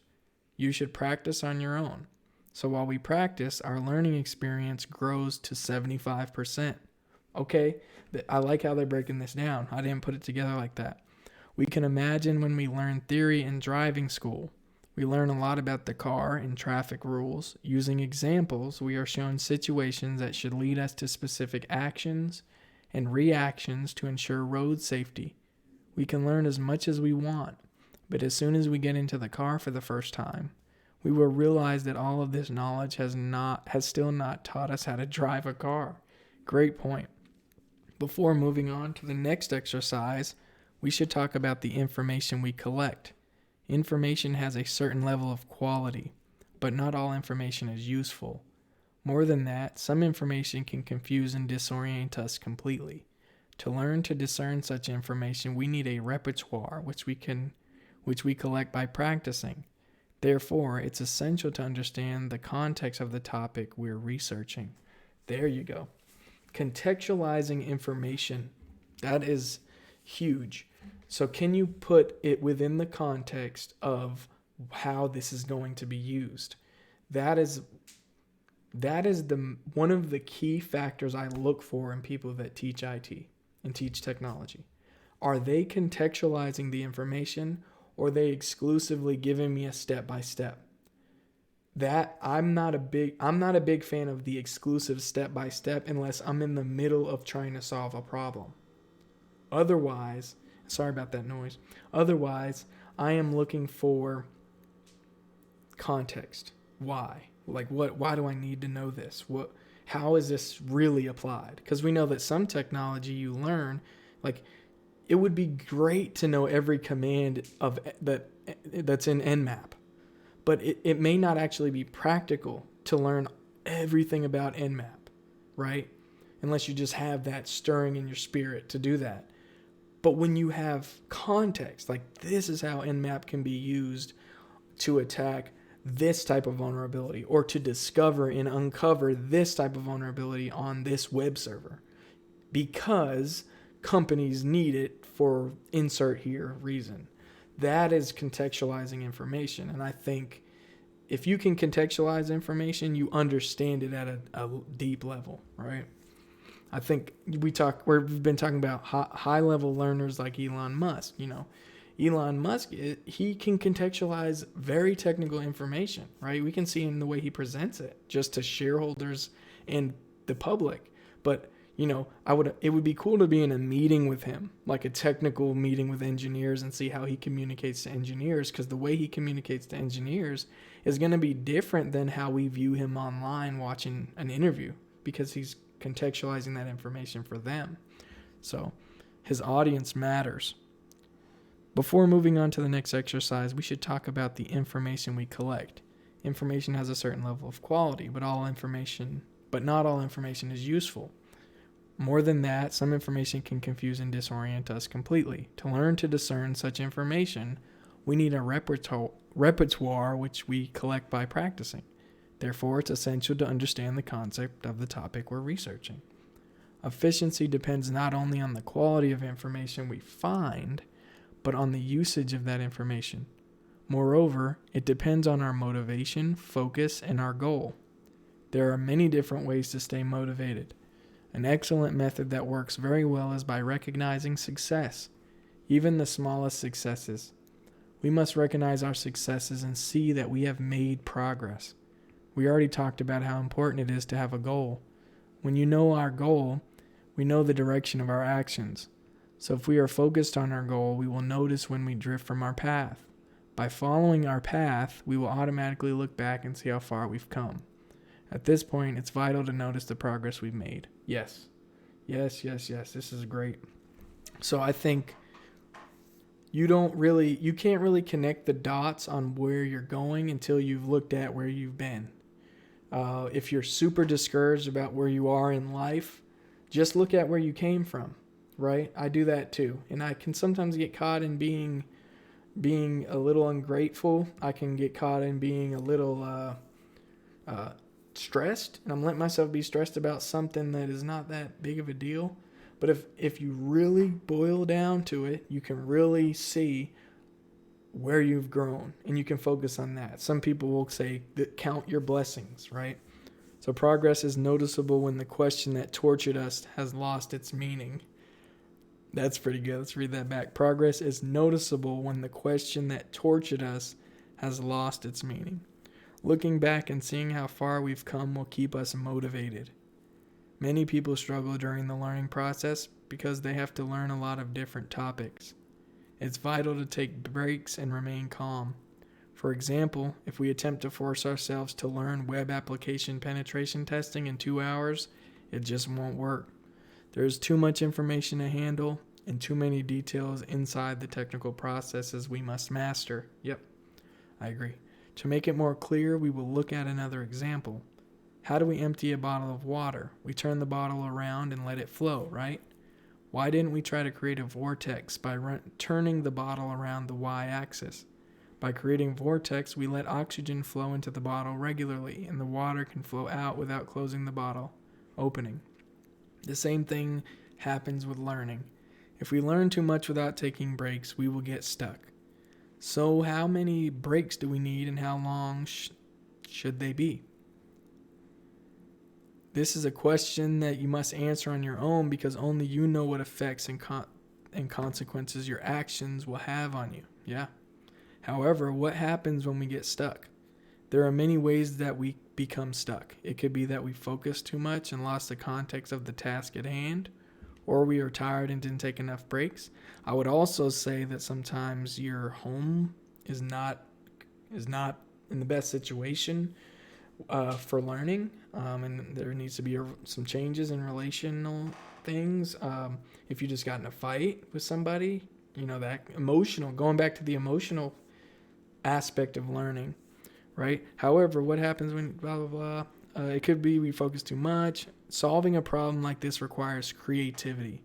In penetration testing, it is essential to pay attention to details that appear unimportant at first glance. If we look back, we will see some terms printed in bold and green, and if we take a closer look, we will see that they have an essential meaning in the process. Here it is, crucial to train the eye to notice even the smallest details. All our knowledge and experience are based on associations that connect us with different perceptions, such as colors and smells.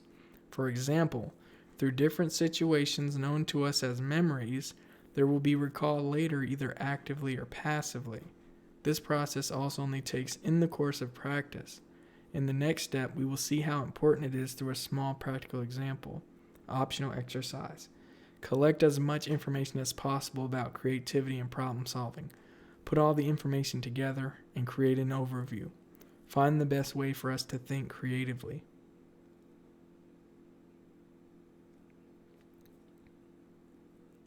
What would you all say about creativity and problem solving? Let me know in the chat if you can. Let me know, what do you think about creativity? How important? Is it important? What does it mean to be creative? I don't know. Define creativity. You can put that in the comments or say it in the live chat. I think this is personal.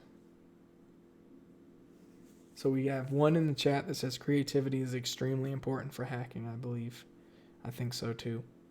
I think creativity, I think there's a common misconception about creativity, and that is that there are people that are creative and then there are people that are not.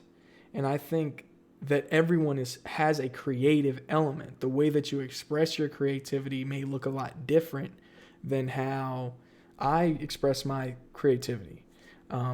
I can't draw, right? But I can sure as heck doctor up and edit a picture and add a filter to it and present a lesson in a way that someone else hasn't. That's creativity. Camera shots, I'm good at that. That's classified as creativity. I think there's creative leaders in the world. There are some people that are so good at being able to bring certain minds together in the same room. That's creative. You don't have to have stickers on your laptop and you draw on the side to be creative. I think we put creativity in a box even. Yeah. So someone in the chat says, being creative is part of every one of us, and we should explore it more often. Agreed. Just point, period. I'm just going to leave it at that. Let's go mark it as complete and go on to the next one. I'm going to take a sip of my coffee.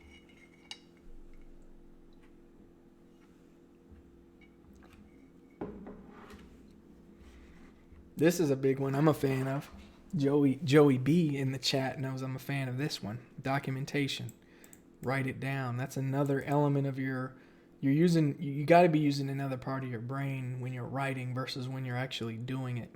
Because now, even that, going back to that idea of learn to teach, if you're learning to teach and you're doing documentation, you are teaching somebody through writing. That's what documentation is in my mind. Now, yes, you can do a step-by-step process, but you're still teaching somebody, even if you're condensing it to step 1, 2, and 3, or 4, 5, 6, whatever. Or even if it's an instructional document. Like when I write documentation, I just can't help but make it educational. So I'm teaching as I do it.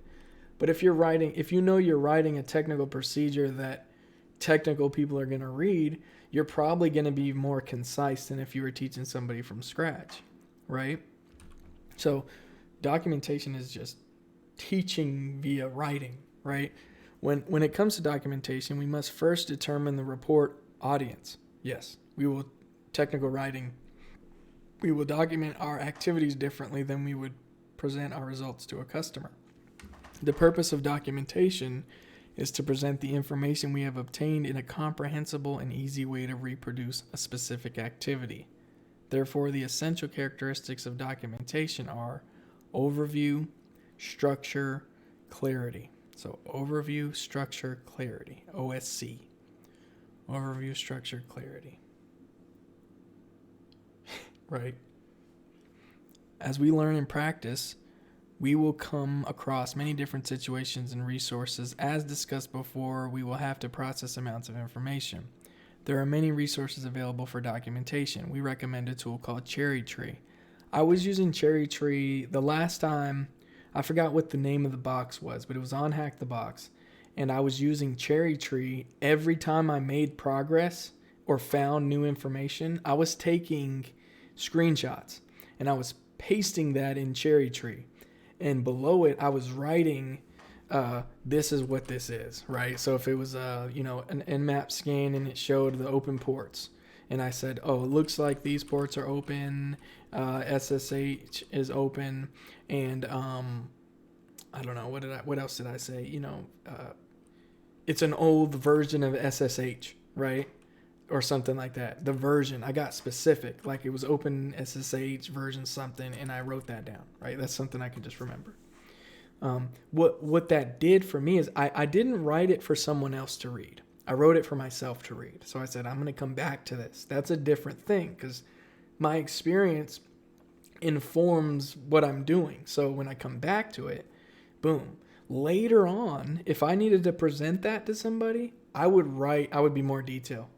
So if I was writing it for someone who's non-technical, I would say in the report, this is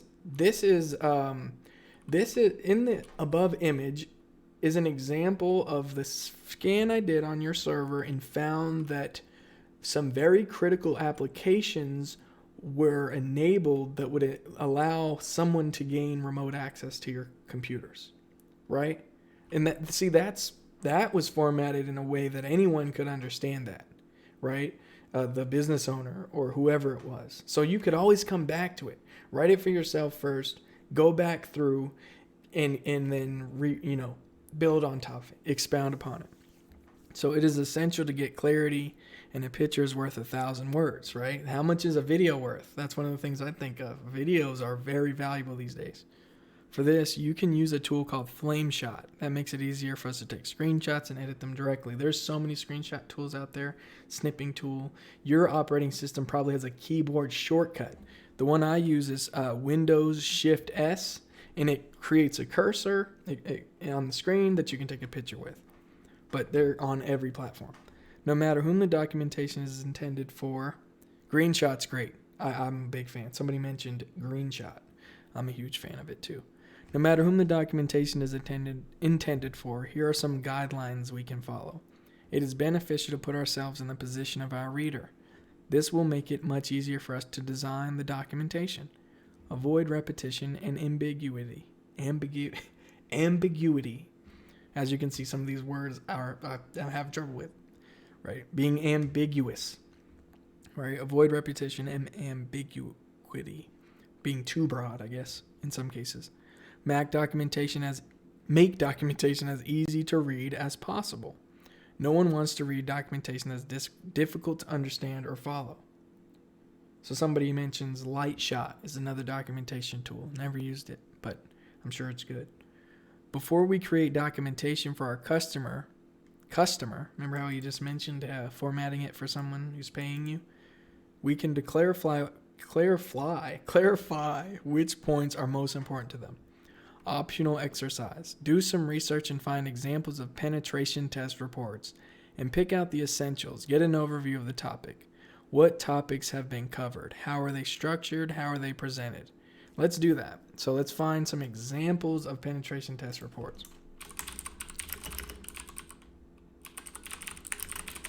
I'm going to pick something that's obviously like a public thing.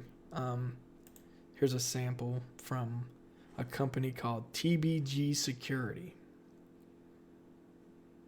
Let's look at the table of contents. Oh, there's a tool out there that automates the process of doing this. I found it on GitHub. It will automate your penetration test right from Markdown to like a beautiful report. I forgot what it's called. Somebody go look that up. I forgot what it was called. So here's contents, purpose, scope. So we have confidentiality agreements. Of course, when you're doing this, you're finding things that others should not find on a network. You're finding secrets about an organization. It's not Pandoc. It's something else. It's a tool somebody wrote to do that for the purpose of like the OSCP exam. Disclaimers, purpose, scope. Confidentiality. You can get in trouble legally if you disclose somebody's information, right? If you're like, hey, such and such company has open SSL open on their environment, that's illegal. That is illegal. That's why they have bug bounty programs. So if you want to publicly do that, go through a bug bounty program. Don't be a rogue and go out there for the greater good and post it out, because you're breaking the law, right? Disclaimers. Bear in mind, ethical hacking, penetration testing, this stuff is illegal if you don't have approval, right? To attack a business and to try to figure out issues with a business, if you didn't have permission, you are breaking the law and you could go to jail. So just full disclaimer there. If you don't put together a document like this or have a contract beforehand, you're going to get in trouble if you do this on your own. Purpose. What are we doing? Scope. You ever heard of the term scope creep? My first job in IT was a contract position that I wrote. I wrote the contract and I outlined exactly the work that was going to be done and nothing else. And that's not my job mindset. That's protect me legally. Business owners in IT, they're doing this. They're coming up with contracts, and they're also coming up with disclaimers that get signed that say, hey, if the switch explodes and your environment is down and you lose money, I am not liable. And if they sign that, they can't turn around and sue you, right? So this is the business side and the legal side. Summary of findings. So this would show, I'm sure, screenshots. So let's go down to page 8. So thanks TBG Security Online. They just post this out there publicly. So they put some screenshots in here, some tables, colors, color coding a little bit. Looks like okay, so they categorize their testing. Okay, and then they labeled the risk level based on color coding. That's easy to understand. And then all the different ways they discovered and things they discovered on the network. So we won't go through that whole thing, but we're just following what they're doing. We're not getting caught in, I can't wait to get this done, right? We're doing what to do. We're learning. Yeah, which is important. I would say you've got a mean skill set if you've got some understanding of law and cybersecurity. Wow. Like if you have some law understanding and you can compliance and you got a little bit of technical, because you got some people, they're exclusively compliance and they can do auditing and they can understand the technical and speak the technical at a certain point, but they can really understand how you're protected. Because if you think about it, like the true protection is legal. If you're legally protected, you're in that type of environment. If you can fall within the compliance bodies, you can recoup your losses pretty easy. There's such thing as cyber insurance. It's okay. You can get your money from that. But if you're out of compliance, you don't understand the laws, you don't understand the parameters of it, you can be in hot water. So Mark, you were really stolen from, right? If they hacked you and you're out of compliance and your insurance is like, nope, sorry, that's not covered because you didn't do this, this, and this, then you really, that can't be a good feeling. I've never had to experience that, but that can't be a good feeling. All right. We may be able to get through this, which is good. I know we didn't really this isn't really like hands-on. They normally, notice they have this, My Workstation. Normally you can start an instance and use it. And we could actually use our instance. Let's launch it. So we could have the instance running, but I don't know if it's going to help us much, right? I'll just show that. I'll show that though, just to give a break from the reading. But I'll read this in the meantime as that starts. So organization. I could use work on this. My desk is a mess right now. You all can't see it, thankfully.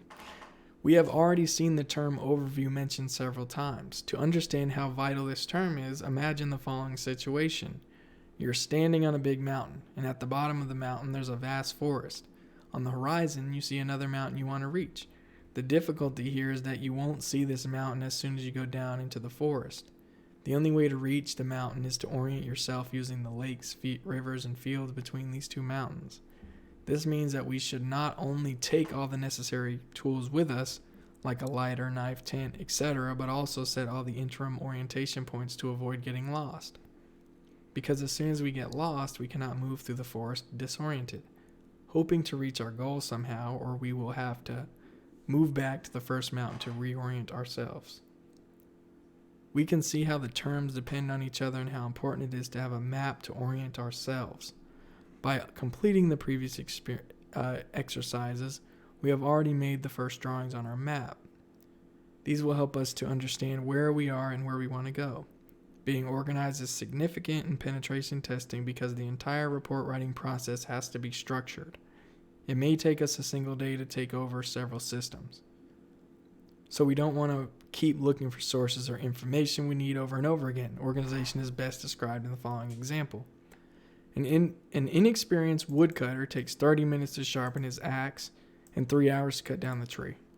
An experienced one will sharpen the axe for 3 hours and cut down the tree within 30 minutes. I have a saying for y'all. Proper planning prevents poor performance. Proper planning prevents poor performance. So if you have a good plan up front, your project's probably going to move smooth. But not that you won't run into unexpected things, because I think that it's a guarantee you're going to run into something you didn't think of. But if you had a plan, it's going to be so much easier to adapt. These are many different management techniques and methods that we can use. These include Scrum, Agile,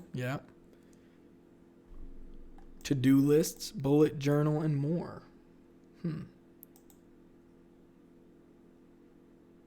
Oh, sweet.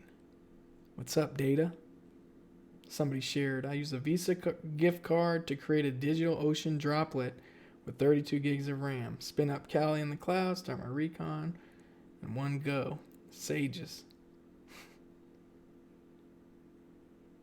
We have other people explaining their goals. Somebody in the chat wants to do NSA level work.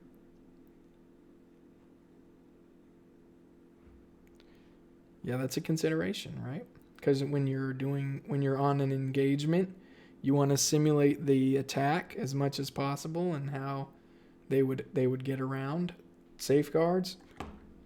So create a list of different management techniques and methods that you can find and list all their negatives and positives. Experiment with the ones that suit you best and choose/create a method for yourself. Okay, so I'll mention with mine. My method of organization is just writing it down in bullet points. So I gotta be more specific. So if I'm doing penetration testing, if it's like on HackTheBox, then I am going to open up a note-taking app, and as I discover things, I am going to paste them in. Links to sites, I'm gonna paste them in there. If I have to take a break, I'm going to type at the very bottom thing that I type is going to be, this was the last thing I did before. Pick up here, right? So I'm like in a video game, I'm saving my progress, right? So that's what documentation can do for you. It can save your process save your progress, right? Just like a video game can. So marking complete. Next. Yes, it is. It can be tedious, but if you can train yourself to do it, it's not that bad, right? It really isn't. You actually start to prefer to do it, and you start to do it better. All right, so we're on focus. And I wanted to show you this. So your workstation, interact with it, opens up a viewer, and here you are in Parrot OS. And these are all tools that, a penetration test would use, right? And this is all in the browser. So if I can't VPN from my environment, or you don't feel comfortable doing it, why not just access a box that's on their environment already in the browser, right? And I'm not seeing any latency here. It runs pretty smooth. Parrot is a good looking operating system for sure. Postman install, burp. Parrot's interesting because it has some car hacking stuff. So this is HackTheBox's version or their distro of Parrot. I don't know how much they added or removed. It might just be all visual. Yeah. Oh yeah. Right there in your book. What book is doing this? You know what I mean? There's no book on Amazon you can buy that has a Parrot OS built into it that you can interact with that's live on a simulated or a lab environment. That's just the nature of the beast. I think so. That is a thing. So somebody in the chat said they must use containers for this ? I would imagine so, because their data center environment is really what I want to go tour, right? I would love the opportunity. So if somebody from HackTheBox is out there listening to this, please let us do a tour, please, so that we can see and at least have a basic understanding. We don't have to know everything. I know y'all got to keep your environment secure, but it would be so cool to understand, even at a conceptual level, how this works. There's got to be hypervisors. They're virtualizing this on a data center environment somewhere, right? Yeah. Oh, yeah. There's got to be some people trying to laterally move. If you read some of the rules about HackTheBox, and they'll tell you, do not hack other people on this environment. That's against the rules. But what I find funny is that they have to mention that. So that must have happened before. So don't connect from your production system. Like, spin up a VM or something. I don't know. Connect through the browser VM, because you don't want to get yourself hacked, right? That hasn't happened to me on HackTheBox. But I'm fully aware that you're going to be starting up services on that system that open your system up, like Netcat. Netcat opens up a service on the computer you're on to do the reverse shell. If someone is targeting your system on that environment, they're going to get a reverse shell, which is why it's good to have this system in the browser, because that's low risk. You're not saving anything personal. You're good.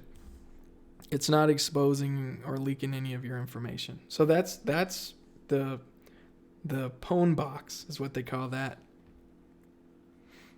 All right, let's read through Focus. I've heard of this site. Somebody mentioned pentesterlab.com. Check it out. Great site if you want to learn bug bounties. It's $20 a month. I've not used it. I think it would be cool to use. I'll check it out. So Focus. Let us dive a little deeper. This time we'll talk about focus, which is a vital skill that we need. However, like many other abilities, it is a double-edged sword. When we talk about... my dog needs to use the restroom. Hold on 1 second. Be right back.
All right, I'm back.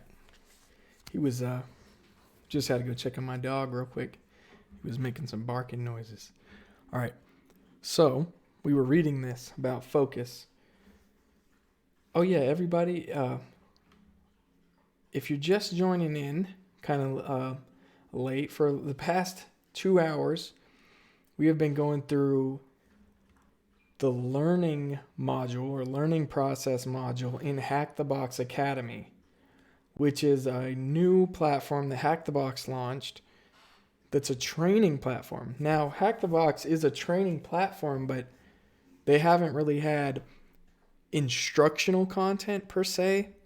This is instructional content, and it's good stuff. So there are challenges, right, with the reading that lets you use, like I showed you this VM, to do hacking exercises and hacking and build your hacking skills.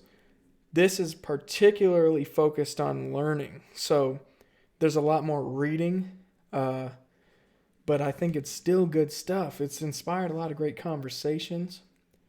If we've never met, I'm Bob, and I teach locally in my area and the world per all these online platforms like Twitch and YouTube. So I'm glad to have you. Feel free to subscribe or not, as long as you learn and join in on the fun of learning. That's enough for me. One day I would like to try to do this more, and to do this more would require some funds. So on what I've been doing in addition to live stream, and I just got back into live streaming, is I've been developing a video course. This video course is going to be called Practical Networking Fundamentals. It'll be my first official video course. And that video course, I'm going to be launching towards the end of January. I'll let you all know. But I'm going to try to create a side income off that. Just because I would like to up my quality. I would like to, just do more with this, and money is a resource that could help with that. So I'm not huge on self-promotion. I'm not huge on trying to get money from this. I just love teaching for teaching, just so you know. So don't feel like you have to, and don't feel pressured to, but I would appreciate it. We have a Discord. If you want to join the Discord, and I will announce that later. I have not decided the platforms. I will say this.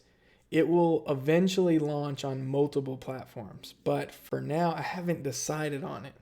I'm conflicted. I've been thinking about it, praying about it, and trying to decide, do I launch it immediately to be paid for, or do I do kind of like a Patreon thing, or do I just go free? I think that would be great. I haven't made a final decision on that. I'm about halfway through it though, and it's good. I believe it's good, and I've been trying really hard on it, and I've been making sure it's a quality. The green screen is tough to get right because the lighting has to be right. So be looking forward to that. Other than that, Twitch, I'm getting back on here because my semester ended at the college I teach at. And I want to keep teaching. That's just I love it as a hobby. I get to do it as a job. I encourage anybody to do something you love, and I know that's easier said than done. I believe that if you just put your mind to it, you keep working towards it, you're able to battle through the doubt that others may cast on you. I think that you'll be able to do what you love.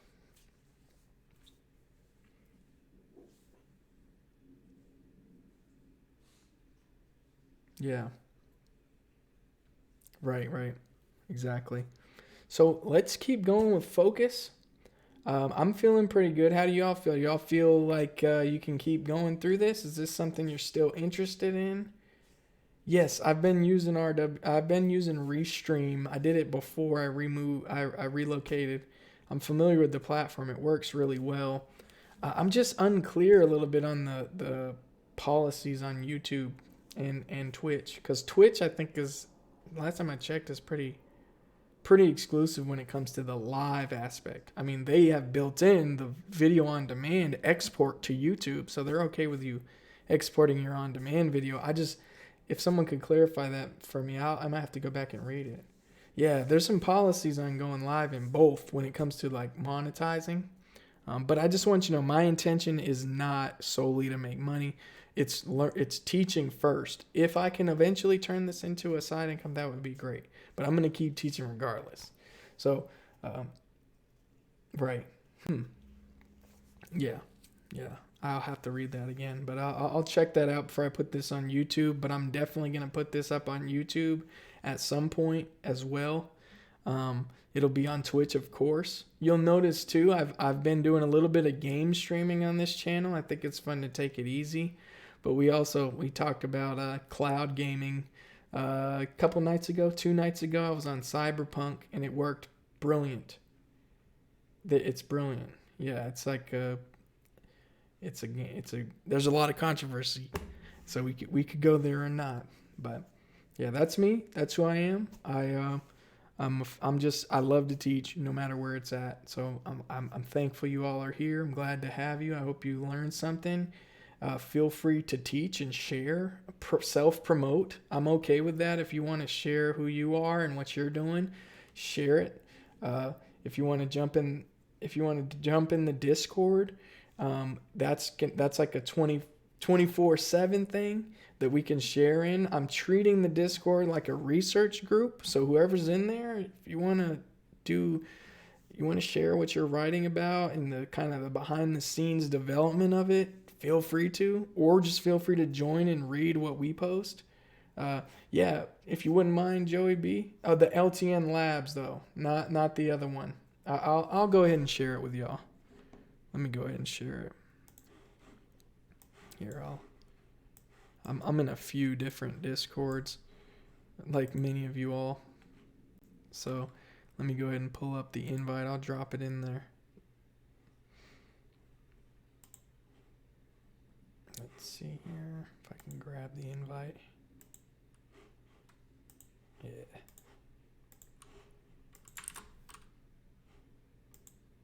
Okay, cool. Thanks. So, Joey B, if you all wanted to get in the Discord, go ahead and select the link that Joey B put in there. Otherwise, let's keep going. Focus. They're talking about focus here.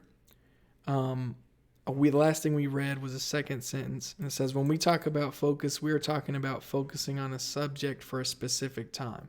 When we focus on a subject, we concentrate most of our thinking and attention on the chosen topic. In doing so, all other thoughts concerning other topics will be completely faded out. Have you ever wondered why most frustrated people go straight to the gym after a stressful day instead of just lying down and doing nothing? Why do they feel better afterwards? Often you hear from them that they absolutely need to calm down again. If you think about it a bit, it seems illogical at first because they need additional physical energy in an exhausted state. This raises again the question, why further physical effort helps them to calm down? On the one hand, so-called endorphins, happiness hormones, are produced by the body when doing workouts. These have different effects on the body, and one of them is the reduction of pain. Also, the chemical transmitters have a calming effect and ensure a restful sleep. Another function is the formation and regulation of hunger. You probably know the latter from sports. As soon as you have exhausted yourself, the feeling of hunger comes. Another beneficial effect of endorphins is the strengthening of the immune system, not only the physical but also the psychological level. This may explain why you feel better afterward, but after all, the most significant stress is not in the body but the mind. We know that after sports the body is exhausted, but why does your mind start to relax? During the workout, you are entirely focused on the physical exercises since these usually require a large amount of energy that also requires your full focus. As the focus turns away from the actual stress, we let go of situations that have stressed us so much, and these are some subconsciously processed and for the most part solved. Here is an excellent example of such a situation that you have probably experienced by yourself. You have probably forgotten when you put something or you can't think of a specific term that is so obvious to you. Have you ever asked yourself why you can suddenly remember it after a short time? Yeah, that is kind of weird. You distracted yourself and focused on a different topic. With that, you gave your subconscious the possibility to solve the problem by itself. It is important to differentiate between focus and attention because they are not the same. Attention refers to the momentum as it is happening right now, and you are reading this text. However, the focus is on the topic you are dealing with at the moment, which is learning process, right? When we return to the example of the misplaced keys, try to remember what was going through your mind. Most likely it was something like, where did I put the keys? Or where did I last see them? If these were the questions you were asking yourself, you could see from the questions alone that it is the subject of the keys, and therefore your focus was on finding the keys. Can you all hear that? That's my dog. If you have been in the situation where you said to yourself at the same time, okay, the keys are not here, then you had your complete attention on searching for the keys. However, what if you are in a hurry? Then you look at your watch every 5 seconds and your thoughts are already on where you're expected to be soon. That's that can't wait to finish mindset instead of, all right, I'm going to learn this. I'm going to do what it takes to learn it. And you're probably not going to learn if you're rushing through it. And your thoughts are already on where you're expected to be soon. You will hardly be able to concentrate on the search for the keys because your focus is on being late and not on finding the keys. It should have become a bit clearer that the focus and attention are not the same, and that attention is influenced by focus. The focus is based on your will and what you want to achieve. It can be a conscious decision and a subconscious decision guided by external influences. Focusing is the purposeful and deliberate alignment to a specific goal. I love that definition. Focusing is the purposeful and deliberate alignment to a specific goal. Focused people are not only enormously persistent and tenacious, but they are also hardly distracted or discouraged. If we know our goal, it is easier to align our focus accordingly. This in turn makes us much more efficient, and we get closer to our goal much faster and do not let ourselves be distracted by external influences. It's hard not to get distracted, you know. I hope sometimes my distractions help me return back to my focus. Sometimes I don't want to do it, and I get distracted, and I'm like done. I'm done with that thing, and it hurts me. I think sometimes a distraction can be constructive, and then other times a distraction is destructive, right? If you're spending most of your time distracted, then you know that there's something you need to be spending time focusing on. I can't tell you what that is. You know what that is.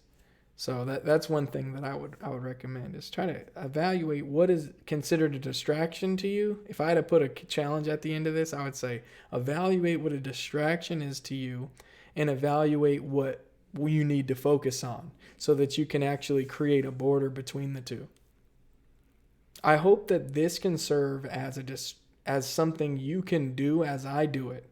So like an audio book, like if we're reading together, it's like an audio book. I think some people actually like to read out loud. I do.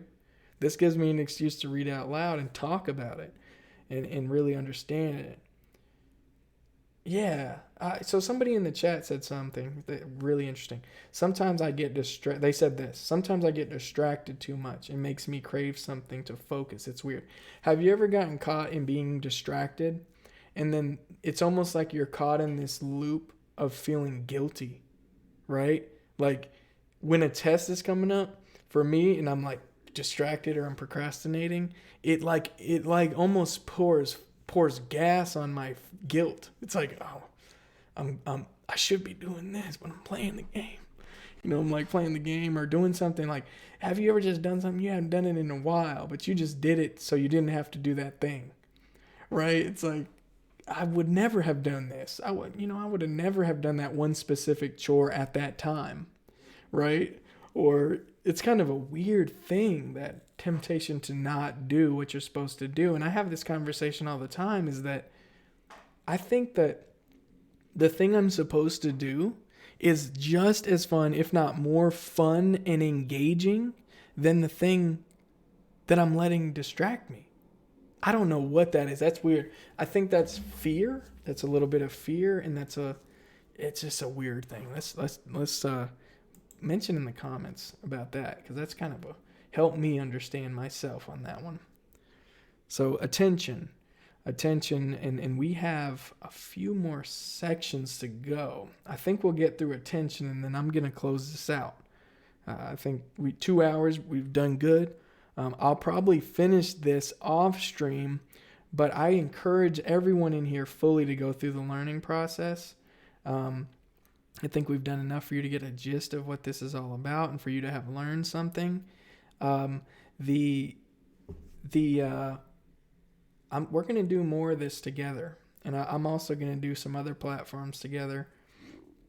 Don't be surprised if I jump on here and we're playing games. I'll make sure to specifically state in my title. I won't clickbait, but I'll make specifically in the title if we're playing a game or if we're doing this. My main focus of my streams is going to be learning, even when we game. But I will do more of this than I will of games. But I will, just going to be full disclosure here, I love to play games, and I think it's fun if we can game together and we can work together on that. But we're going to finish attention, and then I'm going to go ahead and jump off.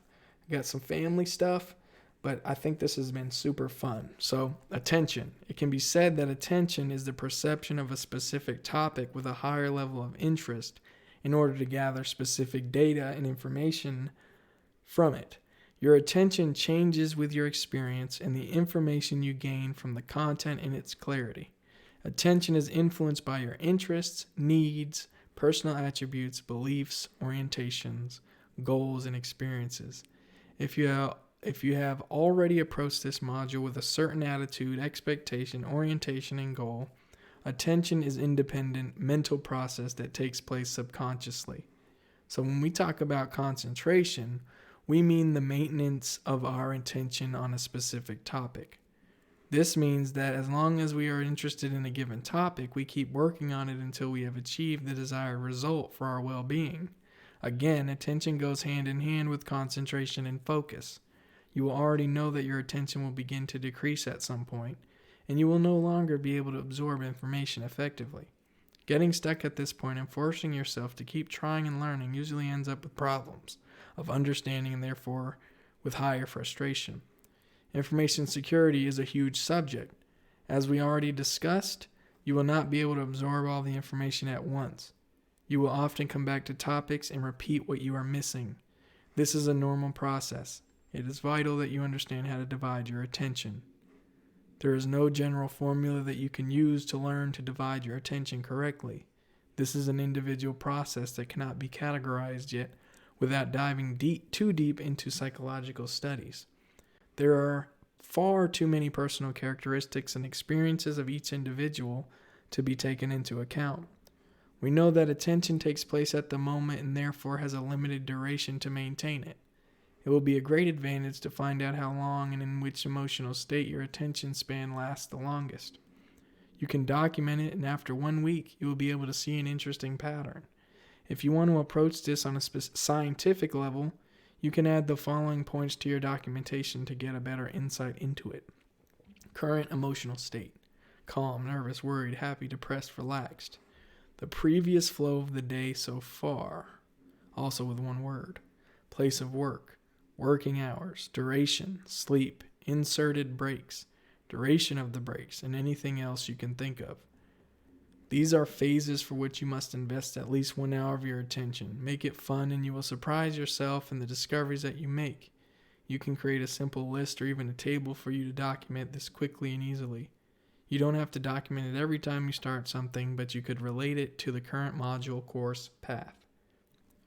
Once you know how your attention span is behaving, you also get an idea of how you can split it up.